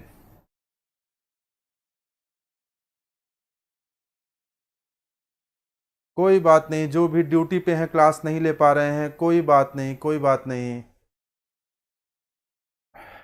ड्यूटी के बाद ले लीजिएगा, ठीक है ना। आप अपनी ड्यूटी पे हैं, हम अपनी ड्यूटी पे हैं। चलिए, क्या दिया हुआ है, a closed balloon containing 10 kg of helium, यानी बलून का मास दिया हुआ है, M is equal to 10 kg। अच्छा भाई, रिसीव्स 5 kg पर किलो जूल पर केजी ऑफ हीट, क्यू की वैल्यू दिया हुआ है 5 kg पर किलो जूल ले रहा है, तो 5 इंटू 10 50 आ जाएगा आंसर। 50 किलो जूल हीट की वैल्यू दी हुई है। बोलो भाई समझ में आ रहा है? देखो आंसर निकाल दे, तुम लोग बड़े कलाकार लड़के हो, तुरंत आंसर निकालना चालू कर देते हो, वाह भाई, मानना पड़ेगा तुम लोग को। चलो, during this process the volume of the balloon slowly increases, volume increase कर रहा है, V1 से V2 जा रहा है 0.2 मीटर क्यूब, यानी मान लो पहले V1 है, पहले वॉल्यूम V मान लेते हैं, या पहले वॉल्यूम V1 मान लेते हैं, बाद में इंक्रीज कर गया, तो पहले अगर V1 is equal to V मान लेंगे तो V प्लस 0.2 मीटर क्यूब ये हो गया। अच्छा भाई, at a constant pressure, pressure constant है और प्रेशर की वैल्यू कितनी दी हुई है, P is equal to 100 kilo pascal, 100 kilo pascal. Change in internal energy, क्या पूछ रहा है, चेंज इन इंटरनल एनर्जी, यानी डी आपको निकालना है। कैसे निकलेगा भाई, आंसर बताने वाले महान भाव बताएं कैसे निकलेगा, कैसे निकलेगा भैया, आंसर कैसे आएगा? बहुत सिंपल फंडा है। सबसे पहले W निकाल लो, P dV से, P बाहर आ जाएगा, dV अंदर रहेगा। W बराबर P की वैल्यू कितनी दी हुई है, 100 दी हुई है। dV मतलब कितने का चेंज आ रहा है, V2 इतना है, V1 इतना था, तो चेंज कितने का आ रहा, डेल्टा V कितना हो गया, 0.2। बोलो इसमें कोई दिक्कत वाली बात तो नहीं है? सही कर रहा हूं ना मैं? तुम लोग बताना, मुझे नहीं पता सही गलत है। 20 कितना आ जाएगा, 20 किलो जूल ना, ये देखो यहां से 20 किलो जूल आ जाएगा।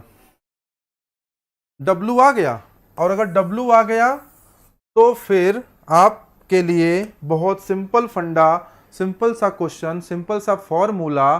कौन सा फॉर्मूला, जो हमेशा से आप पढ़ते आए हैं, dq is equal to du plus dw।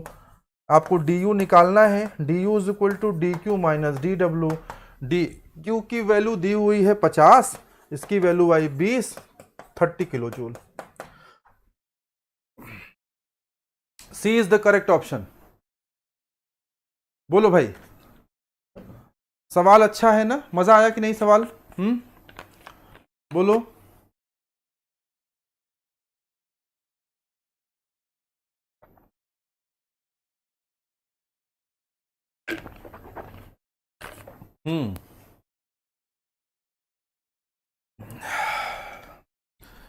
पढ़ाने वाले व्यक्ति को ना, जो टीचर है, तुम लोग भी हो सकता है कल को टीचर बनो, क्लास पढ़ाते समय पानी जरूर पीना चाहिए। क्यों पीना चाहिए? क्योंकि इधर जो है यहाँ पे वोकल कार्ड होता है, वो ड्राई नहीं होना चाहिए।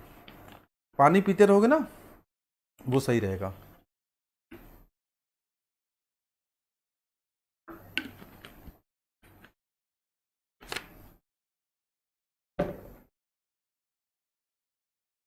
चलो क्वेश्चन नंबर 2, ये सवाल लगाओ, अच्छा सवाल है, ये भी अच्छा सवाल है, इसको आपको पता होना चाहिए कैसे लगेगा। सवाल में कुछ दम नहीं है देखा जाए तो, सवाल में सिर्फ इस बात को पकड़ना है, थर्मल इक्विलिब्रियम। थर्मल इक्विलिब्रियम है, थर्मल इक्विलिब्रियम अगर आप पकड़ लिए तो इसका मतलब TA is equal to TB, PA VA upon आर, P B V B upon आर। बात समझ में आया ना? हाँ, सूख ना जाए। क्या आ जाएगा? P A V A is equal to P B V V. C की डी, क्या आंसर हुआ इसका? डी। बोलो भाई, समझ में आया कि नहीं? ये सवाल समझ में आया तो फट से आ गया यार, ये सवाल तो टाइम ही नहीं लिया निकलने में।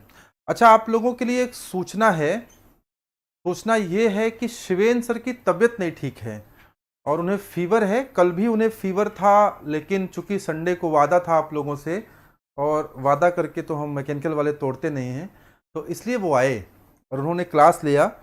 और जिस स्टूडियो में हम लोग क्लास लेते हैं वहाँ पर एसी रहता है। अगर एसी ना रहे तो बड़े सफोकेशन होता है ना, तो एसी में खड़े होने के कारण शायद उनकी तबीयत और ख़राब हो गई। जब वो क्लास छोड़ के निकल रहे थे तभी उसी समय उन्हें बुखार जैसा हो गया था।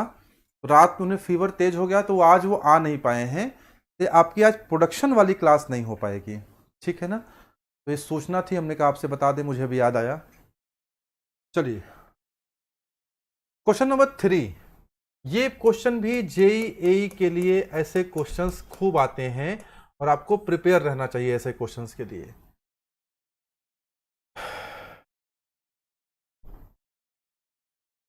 कॉन्टिन्यूटी इक्वेशन नहीं है दीपक, करेक्ट, कॉन्टिन्यूटी इक्वेशन जैसा है।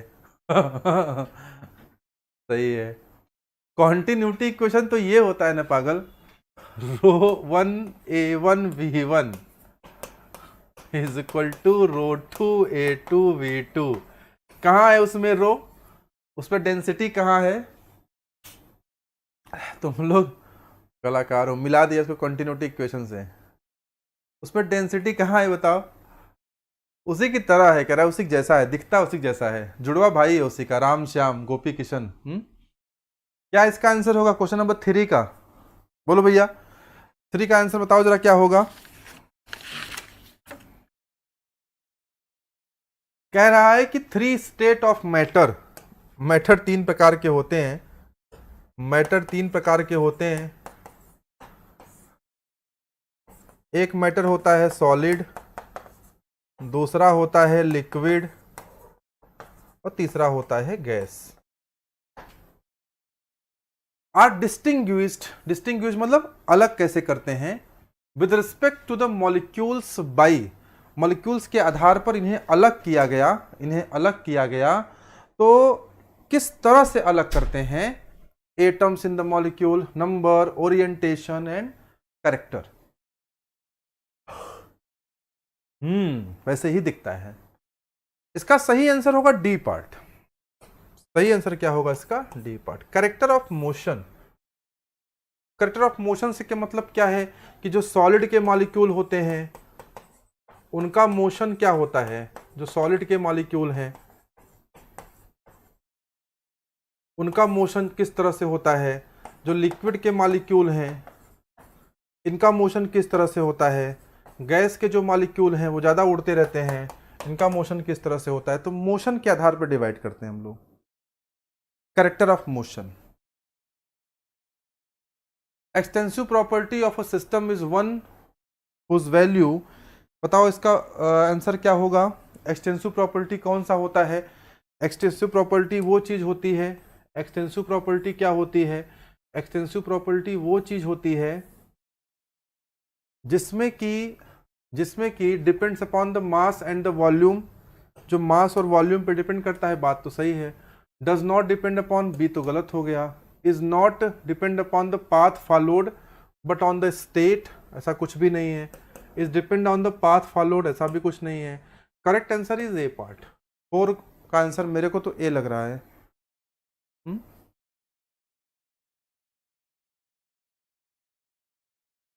बताओ, under ideal condition isothermal, isobaric, isochoric, adiabatic, ये सारे प्रोसेसेस क्या होते हैं?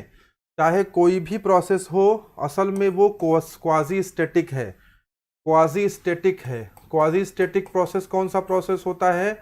इनफाइनाइटली स्लो रेट से या वेरी वेरी स्लो रेट लिख लो आप, और सिंपल तरीके में वेरी वेरी स्लो रेट से जो अकर होता है, स्लो रेट से जो अकर होता है उसे क्वाजी स्टैटिक प्रोसेस कहते हैं। क्या कहते हैं उसे? क्वाजी स्टैटिक प्रोसेस कहते हैं। बात समझ में आया ना? Total heat of substance is known as, ये हमने आपसे एक दिन जिक्र किया था ना कि हम टोटल हीट को क्या बोलते हैं, एक दिन हमने आपसे चर्चा करी थी, ठीक है ना। आगे जब हम लोग ना प्रॉपर्टी ऑफ स्टीम पढ़ेंगे तो हम आपको बताएंगे डी क्यू बराबर डी एच होता है, ठीक है ना। आगे देखिएगा आपको हम बताएंगे ये डी क्यू के कई सारे फॉर्म बताएंगे आपको ना, M C P D T, M C V D T, ठीक है ना। ये सब डिटेल डिस्कशन हम लोग आगे करेंगे आपसे। तो यहाँ पर फिलहाल अगर देखा जाए तो टोटल हीट को हम इंथैल्पी कह सकते हैं। हालांकि इंथैल्पी के बारे में फिलहाल आपको जो पता होना चाहिए वो ये पता होना चाहिए कि H is equal to U plus P V. U internal energy है और पीवी जो है, अच्छा पीवी का कोई नाम जानता है? बताओ पीवी है क्या? What is the name of this PV? What is the name of PV को क्या बोलोगे? बोलो जरा। देखो ये एनर्जी है ना, एनर्जी है ये, तो एनर्जी के साथ कोई दूसरी एनर्जी ही जुड़ेगी, यानी ये भी देखा जाए तो एक तरह से कोई एनर्जी ही है। क्या नाम है इस एनर्जी का? वर्क है कि हीट है? कोई मुझे पीवी का नाम बताएगा? Can anyone tell me the name of PV? PV का क्या नाम है, कोई बताएगा? बताओ भाई, किसी को अगर आइडिया हो तो पीवी का क्या नाम है? What is the name of PV? ये प्रेशर वॉल्यूम तो है ही है, it's a kind of energy. आप देखो ना, it's a kind of energy. भाई देखो एक बात बताओ, हम लोग हमेशा क्या करते हैं, मीटर में मीटर जोड़ते हैं, लीटर में लीटर जोड़ते हैं, सेकंड में सेकंड जोड़ते हैं। ऐसा आपने कभी सुना कि मीटर और सेकंड को आपस में जोड़ दें? नहीं जोड़ते ना। बात पकड़ में आया? तो एनर्जी को, एनर्जी के साथ जो जुड़ रहा है वो भी तो एनर्जी ही होगा।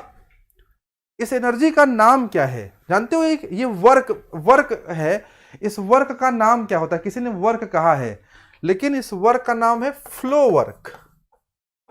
हमेशा याद रखना, एग्जाम में पूछ सकता है। This PV is known as flow work, this PV is known as flow work. और मैं आगे जब अगर आपको डिटेल थर्मो पढ़ाऊंगा तो कभी प्रूफ करके दिखाऊंगा कि फ्लो वर्क क्यों कहा जाता है। थर्मोडायनेमिक्स में वर्क में प्रेशर और वॉल्यूम होगा? नहीं नहीं दीपक, नहीं दीपक, फिर समझो बेटा। जिस आप प्रेशर और वॉल्यूम की बात कर रहे हो ना, वो जो वर्क है that W is equal to P into DV। यहां देखो आप, यहां आप देखो बेटा कि ये P क्या है? Pressure. And this is not volume, this is the change of volume, this is the change in volume. आप इस बात को समझिएगा। और इसको हम किससे कोरिलेट करते हैं? इसको हम कोरिलेट करेंगे हीट के साथ। कैसे करेंगे? Q is equal to T into DS। कभी मत कहिएगा, कभी मत कहिएगा कि हीट जो होता है वो टेम्परेचर इंटू एंट्रोपी होता है। नहीं होता है। हीट जो होता है वो temperature into change in entropy होता है।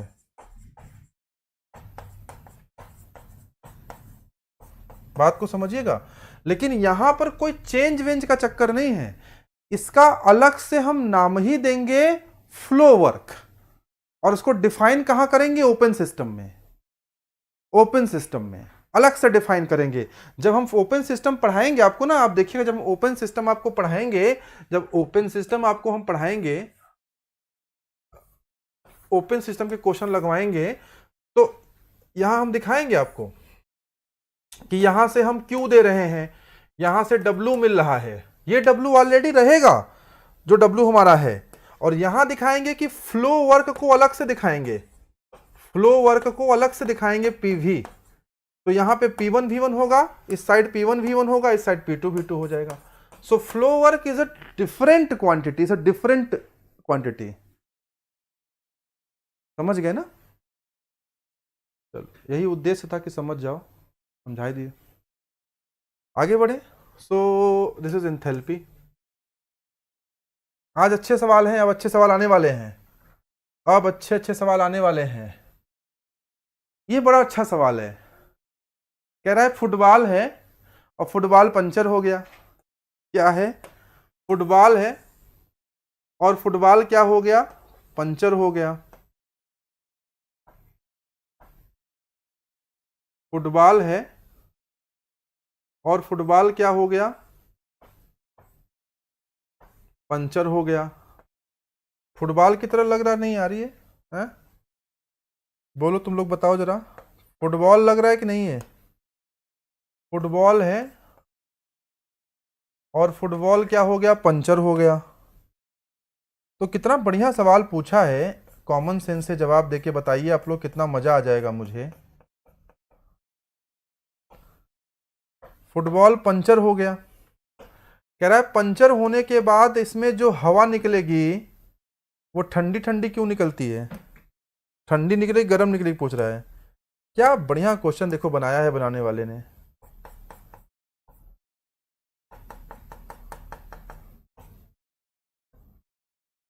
ये देखो, फुटबॉल का गोला ही गायब हो गया। कह रहा है पंचर हो गया, जब पंचर हो गया तो अंदर से क्या निकलेगी? एयर निकलेगी। बोलो यार। कह रहा है एयर जो निकलेगी वो कूलर क्यों हो जाएगी, ठंडी क्यों हो जाएगी? बताओ तुम, मतलब बताओ। पूछ रहा है एयर जो निकलेगी वो क्या होगी, और आप कह रहे हो कि कूलर, मतलब ठंडी हो जाएगी ना, मतलब आपका आंसर है बी पार्ट। क्यों हो जाएगी? अच्छा इसको देखो ना, आप समझो क्यों हो जाएगी। यहां देखो हाईली हाईली कंप्रेस्ड एयर भरी हुई है, यहां हाईली कंप्रेस्ड एयर है। फुटबॉल में हवा कैसे भरवाते हो? तुम लोगों ने कभी फुटबॉल में हवा भरवाया? तुम लोग फुटबॉल खेले ही नहीं होगे, ये जनरेशन पबजी खेलने वाली है, फुटबॉल कहाँ खेलती है? फुटबॉल कभी हवा भरते हो? कैसे भरते हो? फुटबॉल खोल करके उस पर छत पे रख दो, हवा भर जाएगी। ऐसे तो भरते हो ना, ऐसे नहीं भरते। अच्छा बंद रहने दीजिए ऐसे भी। फुटबॉल में आप लोग हवा कैसे भरते हैं? फुटबॉल ऐसे खोल के उसका जो पॉइंट होता है रख दिया छत पे, हवा भर गई, छत पे हवा चली रही है। ऐसे ही भरते हो? ऐसे नहीं भरते हो ना। कैसे भरते हो हवा? हवा कैसे भरते हो?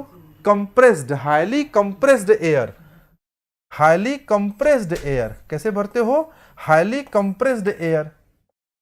जब बाहर वो निकलता है ना तो इसको हम इमेजिन कर सकते हैं, इसको हम इमेजिन कर सकते हैं कि कोई नोजल का केस बन रहा है। क्या इमेजिन कर सकते हैं? कि कोई नोजल का केस बन रहा है। नोजल में भी तो यही होता है कि बताओ इतना सारा कंप्रेस्ड एयर है और ये बहुत पतले छिद्र से बाहर निकलता है। और नोजल के केस में मैं आपको पढ़ा के बताऊंगा, जब मैं एक्सप्लेन करूंगा पूरा, जब आपको मैं स्टीडी फ्लो एनर्जी इक्वेशन लगवाऊंगा तो वहां मैं दिखाऊंगा आपको कि T2 is less than T1 आता है, T2 is less than T1 आता है। ऐसे आता है, थोड़ा अगर मैं और एक्सप्लेन कर दूं आपको तो ऐसे आता है, ऐसे आता है H2 इज H1 प्लस, या डायरेक्ट अभी इतना ही समझो, खाली ज्यादा डिटेल समझ नहीं आएगा तुम लोगों को अभी। देखो अच्छा एक चीज समझो, इसको ऐसे नहीं समझ सकते हो। देखो मुंह में ऐसे, मुंह को खोलो, ऐसे करो तो गरम गरम हवा लगती है ना। एक सवाल का जवाब देना तुम लोग, थर्मोडायनेमिक्स में कहां कनेक्ट हो रहा है बताना। जब हम मुंह से ऐसे हवा दे रहे हैं तो गरम गरम हवा लगती है ना। अब ऐसे बोलो, हवा ठंडी हो गई। ऐसा क्यों हो गया? अभी यही मुंह है, यही हवा है, जब ऐसे कर रहे हैं गरम गरम हवा आ रही ना, ठंडी हो गई। बताइए ऐसा क्यों हो रहा है? कौन सा थर्मोडायनेमिक फिनोमेना यहां हो रहा है? कौन सी फिजिक्स यहां लागू हो गई? आप सोचो ना, यही तो एयर है, मुंह के अंदर ही तो एयर है। जब हमने उसका एरिया बड़ा रखा, गरम गरम लग रहा है, जैसे ही एरिया कम किया ठंडी ठंडी हवा आने लगी। बताओ कौन सा फिनोमिना लग रहा है, बोलो बच्चों, मजा आया कि नहीं? चलो तो भैया सोच के बताइए क्या फिनोमिना लग रहा है, और आगे बढ़ते रहिए। कोई जवाब दे रहा है क्या? जादू हो गया, लड़का लिख रहा है जादू हो गया। हाई प्रेशर से टेम्परेचर में क्या फर्क आया बताओ तो? कभी सोचा इसके पहले, कभी सोचा? नहीं सोचा ना? इसके पहले क्यों नहीं सोचा? मार्ट साहब ने सोचवाया नहीं? मार्ट साहब ने भी नहीं सोचा होगा, उनके मार्ट साहब ने नहीं सोचवाया। श्रृंखला चली आ रही है, बस सोचना चाहिए ना। अगर समझो आपके घर में आपका कोई छोटा भाई हो, या आप लोग तो बड़े हो गए, कितने लोग तो शादीशुदा होंगे, बच्चे ही आपके हों, हैं, छोटा सा बच्चा आपका हो, बोले पापा इतनी थर्मोडायनामिक्स पढ़ते हो जीडी पांडे सर से, ये बताओ हम मुंह ऐसे खोल के ऐसे करते हैं तो गरम गरम हवा आती है, फूंकते ठंडी आती है, पापा ऐसा क्यों है बताओ? तो पापा क्या बोलेंगे? हैं, हंस जाओगे ना, है कि नहीं? तो कम से कम अपने लिए नहीं तो बच्चों के लिए पढ़ लो तुम लोग, हैं। अगर तुम लोग को अपनी चिंता नहीं है तो बच्चों को पढ़ाने के लिए तो पढ़ लो, नहीं परेशान करेंगे वो लोग, पूछेंगे तुम लोगों से। देखो अब सब पॉइंट फंक्शन पे लग गए, तुम लोग जवाब देने में तुमको ना, तुम लोग को वो अवार्ड मिलेगा, जवाब देने में अवार्ड मिलेगा। क्या आंसर इसका है? Property of substance like pressure, temperature and density in thermodynamics coordinates are point function. बिल्कुल सही बात है, वाह क्या बात है, आप लोगों ने सही जवाब दे दिया है, पॉइंट फंक्शन होते हैं ना। आगे बढ़े,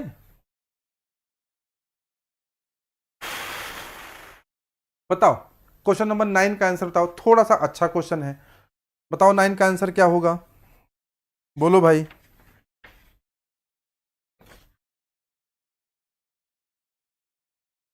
9 का आंसर क्या होगा?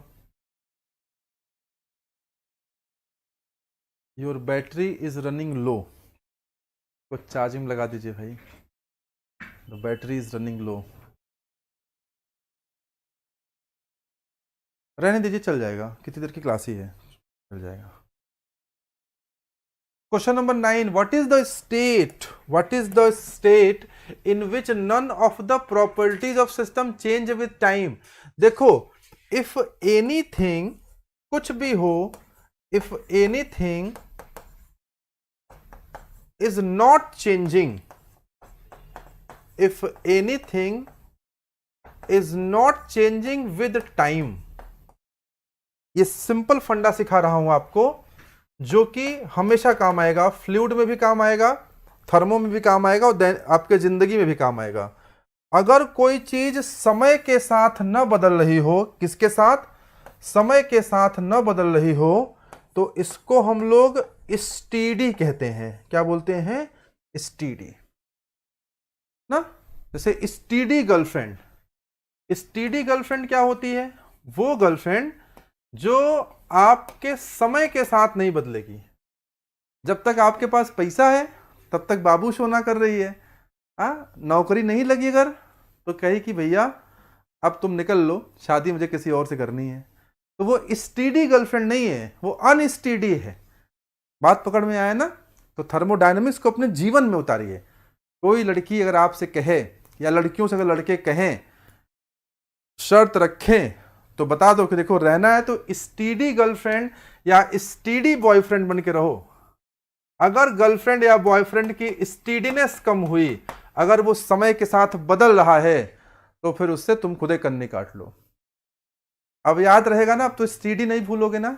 ऐसे दोस्त भी होते हैं, इलाहाबाद में हमने बहुत देखा दोस्तों को।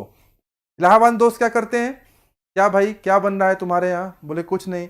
बोले पनीर बनाओ, आ जाते हैं घर पे। ये सब स्टीडी फ्रेंड्स नहीं है, ये तब तक आपके साथ है जब तक आपके पास पनीर है। कोई आपका फ्रेंड कहा कि भाई क्या कर रहे हो, तुमने कहा यार गेहूं पिसाने जा रहे थे। बोले अरे भाई तुम क्यों परेशान हो रहे, मैं चलूंगा साथ में पिसाने ना। नहीं नहीं कहेगा, क्या कहेगा? पनीर बनाओ, आ रहे हैं। ये सारे के सारे अनस्टीडी वाले हैं। तो गर्लफ्रेंड से, बॉयफ्रेंड से और फ्रेंड से भी हमेशा स्टीडीनेस की उम्मीद करिए कि समय के साथ वो न बदलें। सर बता दीजिएगा एयर वाला क्वेश्चन। बताएंगे, ऐसी गर्लफ्रेंड पॉसिबल नहीं है सर जी। अमित देखो, ये बेचारा अमित का अनुभव बताता है। क्यों अमित? ऐसा नहीं है बेटा, फिर से प्रयास करो, और अच्छे लोग हैं दुनिया में। चलो आगे बढ़ते हैं। सेंसिबल हीट, अमित निराश नहीं होते बेटा। सर फुटबॉल का केस में लग रहा है एडियाबेटिक एक्सपेंशन होगा, लग रहा है या कंफर्म है बेटा? चलो क्वेश्चन नंबर 10 करते हैं। हाँ अमित तुम मुझसे व्हाट्सएप पे नहीं ऐड हो क्या? मेरे को व्हाट्सएप करना, हाय करना। कई लोग मेरे से व्हाट्सएप पे नहीं ऐड हैं जो, वो सब मेरे को हाय बोलना। Sensible heat is the heat needed to, इसका आंसर क्या होगा? अरे तुम लोग क्लास में मजा मजा आ रहा है कि तुम लोग एकदम वैसे शांत शांत बैठे हो, कुछ ना हाय ना हेलो ना थम्सअप ना कुछ? ठीक है, सेंसिबल हीट क्या होता है? सेंसिबल हीट क्या होती है भाई? देखो हीट जो होता है ना, हीट से जुड़े 3 परिभाषाएं आपको पता होनी चाहिए, ठीक है ना? कितनी परिभाषाएं? 3 परिभाषाएं। एक होता है आपका स्पेसिफिक हीट, ठीक है ना? एक क्या होता है आपका? Heat capacity. 3 चीजों को आप जानिएगा, हीट कैपेसिटी, दूसरा होता है स्पेसिफिक हीट कैपेसिटी,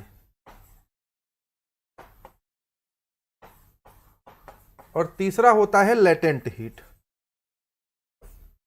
अगर तुम लोग नहीं जानते हो ना, तो इस पे किसी दिन मैं एक पूरी थ्योरेटिकल क्लास ले लूंगा, क्योंकि ये सब बेसिक समझना बहुत जरूरी है, ठीक है ना? जो लोग नहीं ऐड हैं, देवेश पांडे, आप बेटा ऐड हो, आप मेरे को व्हाट्सएप पे हाय कर दो। देवेश, ये मेरा नंबर है।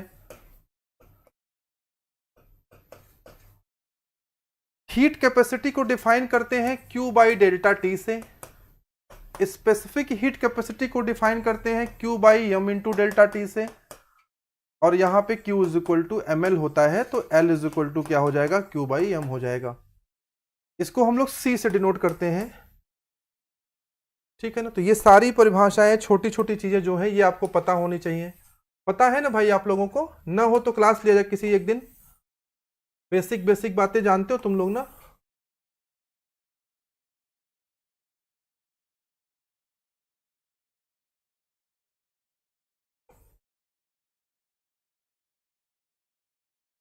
ये है। हाँ अभी देखो एकदम फूल पत्ती सब आया है। Very good very good very good, nice class sir. Prabhat भी आ गया। Okay sir, thank you sir. तो भैया सेंसिबल हीट, जो स्पेसिफिक हीट होता है ना, स्पेसिफिक हीट का काम है टेम्परेचर को बढ़ा देना। अगर आप किसी को स्पेसिफिक हीट, सेंसिबल हीट देंगे तो टेम्परेचर को बढ़ाएगा, और लेटेंट हीट का काम है, गुप्त ऊष्मा का काम है उसकी अवस्था को परिवर्तित करना। बात समझ में आया? तो सेंसिबल हीट क्या करेगा बताओ? वेपोराइज? ना ना ना, वेपोराइज तो करेगा ही नहीं। Change the temperature of liquid, हाँ ये चेंज कर देगा। चेंज करने में क्या है? बढ़ाएगा, बढ़ा सकता है बिल्कुल, हीट देंगे तो बढ़ेगा ही तापमान। Convert the water into steam, नहीं कन्वर्ट करेगा। कौन कन्वर्ट करेगा? ये करेगा लेटेंट हीट। Q बराबर ml वाला heat. Measure the flow point, ऐसा कुछ नहीं है। 10 का आंसर क्या आ गया? 10 का आंसर क्या आ गया? हाँ, लेटेंट हीट फेज चेंज करता है, और सेंसिबल हीट क्या करता है? टेम्परेचर को बढ़ाता है।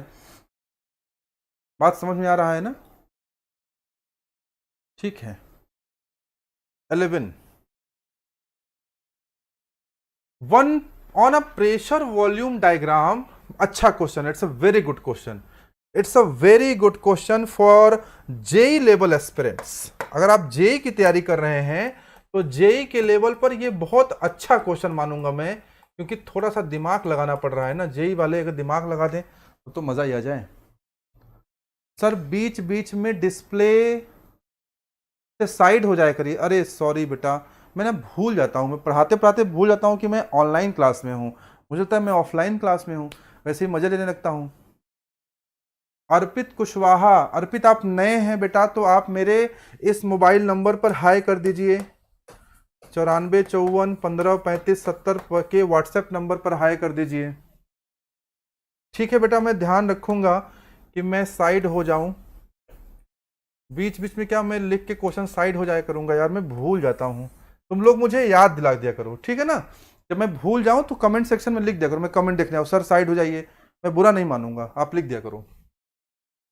तो देखो इसमें एक देखो इस तरह से होता है ना, दूसरा देखो इस तरह से होता है, तीसरा इस तरह से होता है। तुम लोग को ये सब आता है कि नहीं? ये सब ना आता हो तो इस पर भी क्लास लूं। यहाँ n की वैल्यू कितनी होती है पता है? यहाँ n की वैल्यू 0 होती है ना, यहाँ n की वैल्यू 1 होती है, यहाँ n की वैल्यू गामा होती है। गामा अगर गामा जो होता है, गामा की वैल्यू हमेशा 1 से बड़ी होती है, और यहाँ n की वैल्यू इनफाइनाइट होती है। तो देखो अगर आप ध्यान से देखो, अगर आप ध्यान से देखो तो जैसे जैसे हम इधर आ रहे हैं वैसे वैसे क्या हो रहा है, n का या n की वैल्यू देखो बढ़ रही है ना, आप नोटिस करो n की वैल्यू बढ़ रही है। और जैसे जैसे n की वैल्यू बढ़ रही है तो हम y एक्सिस के क्लोज आ रहे हैं ना, बोलो कि y एक्सिस के पास आ रहे हैं। अर्पित कुशवाहा कह रहा है सर आप अच्छा पढ़ाते हैं। अच्छा कि बहुत अच्छा? अर्पित कह रहा है अच्छा पढ़ाते हैं, बाकी लोग क्या कह रहे हैं भाई? आज का पहला दिन है, बोलो अर्पित, अच्छा पढ़ाते हैं कि बहुत अच्छा? अच्छा तो बहुत लोग पढ़ाते हैं, बहुत अच्छा पढ़ाते हो तो फिर कोई बात हुई। बेस्ट।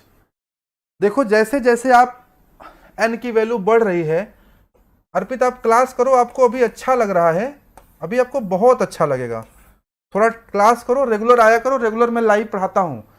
अर्पित कौन सी ब्रांच आपकी है, मैकेनिकल है कि सिविल है? मैकेनिकल वालों अर्पित को बताओ भाई क्लास कब होती है। बाकी लोग हाँ, जो पुराने बच्चे हैं तुम लोग बताओ ना, कोई नया बच्चा आता है तुम लोग उसको बताते भी नहीं हो कि क्लास कब होती है कब नहीं होती है।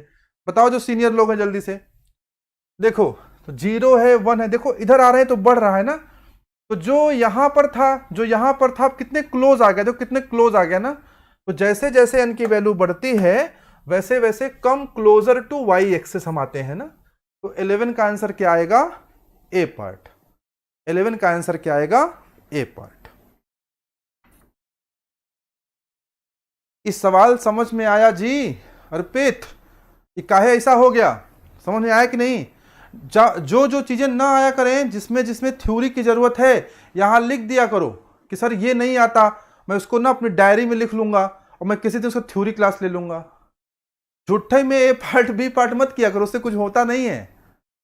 देखो सवाल ध्यान से आया ना, ये फिगर कैसे बन गया, समझते हो कि नहीं? ये सब चीजें जहां ना आता हो बता देना कि सर हमको ना ये बारी बात नहीं समझ आती है थर्मोडायनेमिक्स में, समझा दीजिए। अर्पित आप व्हाट्सएप करना बेटा। सूर्य प्रकाश तिवारी आप भी व्हाट्सएप पे हाय बोलना। जो लोग नहीं ऐड है सब लोग बोलो व्हाट्सएप पे हाय फटाफट मेरे को। हम आगे बढ़े, ये सवाल समझ में आ गया।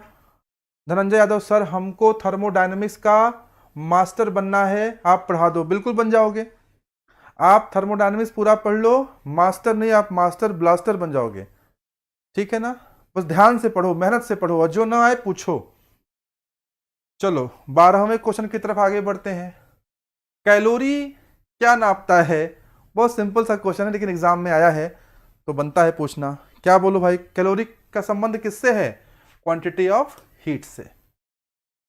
13वें क्वेश्चन की तरफ आगे बढ़ते हैं। 13वें क्वेश्चन की तरफ आगे बढ़ते हैं। आप सब लोग मास्टर बन जाओगे, सब लोग मेरे से ज्यादा अच्छे बनोगे, आप देख लेना मेरे से ज्यादा आपको आ जाएगा। लेकिन बस एक छोटा सा काम करना पड़ेगा, मेरे से ज्यादा मेहनत करनी पड़ेगी। मैंने जितनी मेहनत करी है उससे ज्यादा मेहनत आप कर दोगे। आपको मैं गाइड करूंगा, आपको कौन सी बुक पढ़नी है, आप जितना चाहो JE level, A level, GATE level, IAS level, जिस लेवल तक आप पढ़ना चाहो आप एमटेक कर लो, आप पीएचडी कर लो। थर्मोडायनेमिक्स में आप जो भी पढ़ना चाहोगे ना, मैं आपको गाइड करने के लिए तैयार हूं। बट आपको मेहनत आपको करनी पड़ेगी, वो मैं नहीं कर सकता। और ना तो मेरे पास कोई ऐसी जादू की छड़ी है घुमा दूं, ना तो कोई दवाई है जिसे पिला दूं आपको। 13 का आंसर फटाफट बच्चे दे रहे हैं। Vapour is allowed to expand through very minute aperture. किसी चीज को अगर बहुत छोटी छिद्र से प्रवाहित करा जाए तो फिर उसे हम थ्रोटलिंग कहते हैं ना। बी निकाल रहे हो तुम लोग आंसर ना, बी। ठीक है, जो लोग शौकीन हैं, जो थर्मोडायनेमिक्स को बहुत डिटेल में पढ़ना चाहते हो, जो थर्मोडायनेमिक्स को बहुत डिटेल में पढ़ना चाहते हो, उनके लिए एक बुक है, लेकिन बीटेक के बच्चे हैं वही पढ़ें, डिप्लोमा के बच्चे भी पढ़ सकते हैं, थोड़ी इंग्लिश आपकी अच्छी होनी चाहिए। ठीक है ना। कौन सी बुक? पीके नाग।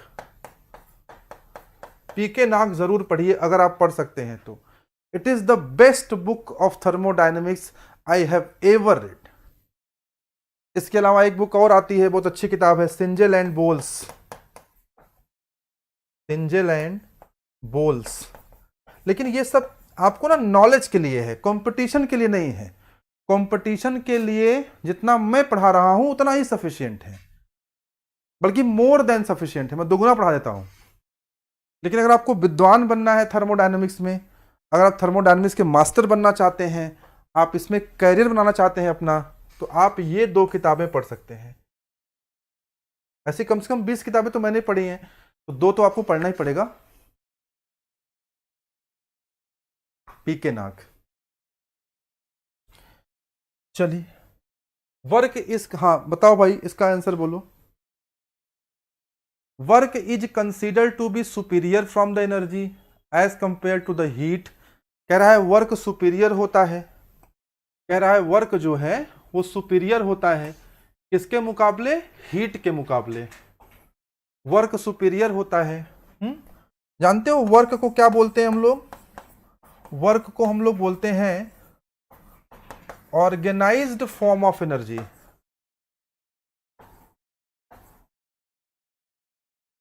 और हीट को क्या बोलते हैं? हीट को हम लोग बोलते हैं अनऑर्गेनाइज्ड फॉर्म ऑफ एनर्जी। और थर्मोडायनेमिक्स पढ़ते क्यों हैं? थर्मोडायनेमिक्स इसलिए पढ़ते हैं कि इस अनऑर्गेनाइज्ड को ऑर्गेनाइज्ड में कन्वर्ट किया जा सके। हीट को आप 100% वर्क में कन्वर्ट नहीं कर सकते, लेकिन वर्क को आप 100% हीट में कन्वर्ट कर सकते हैं। इसलिए ये ऑर्गेनाइज्ड फॉर्म ऑफ एनर्जी है, इसलिए ये अनऑर्गेनाइज्ड है। तो हम सुपीरियर क्यों मानते हैं भाई? इसको सुपीरियर क्यों मानते हैं? क्योंकि ये हीट में पूर्णतया कन्वर्ट हो सकता है, लेकिन हीट वर्क में पूर्णतया कन्वर्ट नहीं हो सकता है। while work can be fully converted into heat, heat cannot fully converted into work. This is the reason. इसी सेंटेंस को, इसी स्टेटमेंट को यहां से उठाऊंगा मैं, और तब आपको पढ़ाऊंगा अवेलेबिलिटी, अनअवेलेबिलिटी, एनर्जी, एक्सर्जी, ये सारे कॉन्सेप्ट पढ़ाऊंगा आपको।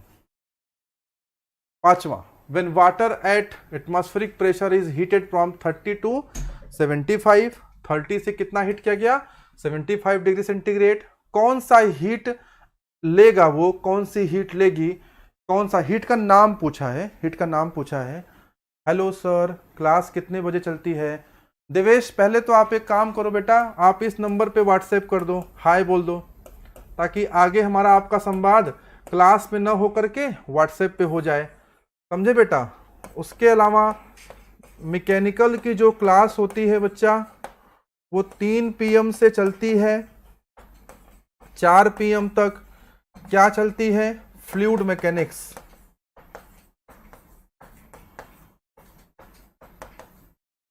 चार PM से 5 PM तक चलती है थर्मोडायनेमिक्स।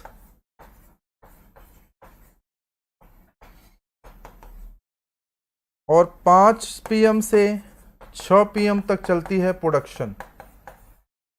बाकी आप इस नंबर पे व्हाट्सएप कर देना, तो बाकी डिटेल हम लोग बात कर लेंगे। 15वां का आंसर बताओ, 15वां का आंसर बोलो, कोई बोलिए ना 15 का आंसर बोलो भाई।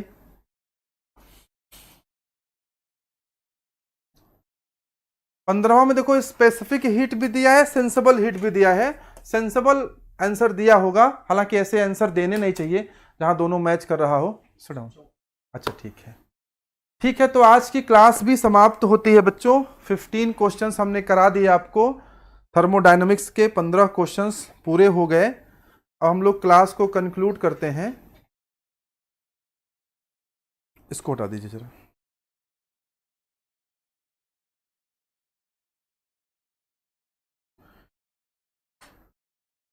ठीक है, तो आज शिवेन सर की क्लास नहीं है क्योंकि उनकी तबीयत नहीं ठीक है, इसलिए आज वो क्लास नहीं ले पा रहे हैं। मैं अपनी क्लास यही कंक्लूड करता हूं। आप सभी लोग, जितने भी लोग क्लास करे हैं, वो कमेंट सेक्शन में, जो वीडियो के कमेंट सेक्शन में बताइएगा कि कैसी लगी आपको क्लास, आपको क्वेश्चंस कैसे लगते हैं, मेरी बातें आपको समझ में आती हैं या कोई समस्या है। और पर्सनल टॉक के लिए आप मुझे इस नंबर पर व्हाट्सएप कर सकते हैं। आज के लिए इतना ही, अगली क्लास में फिर मुलाकात होगी। तब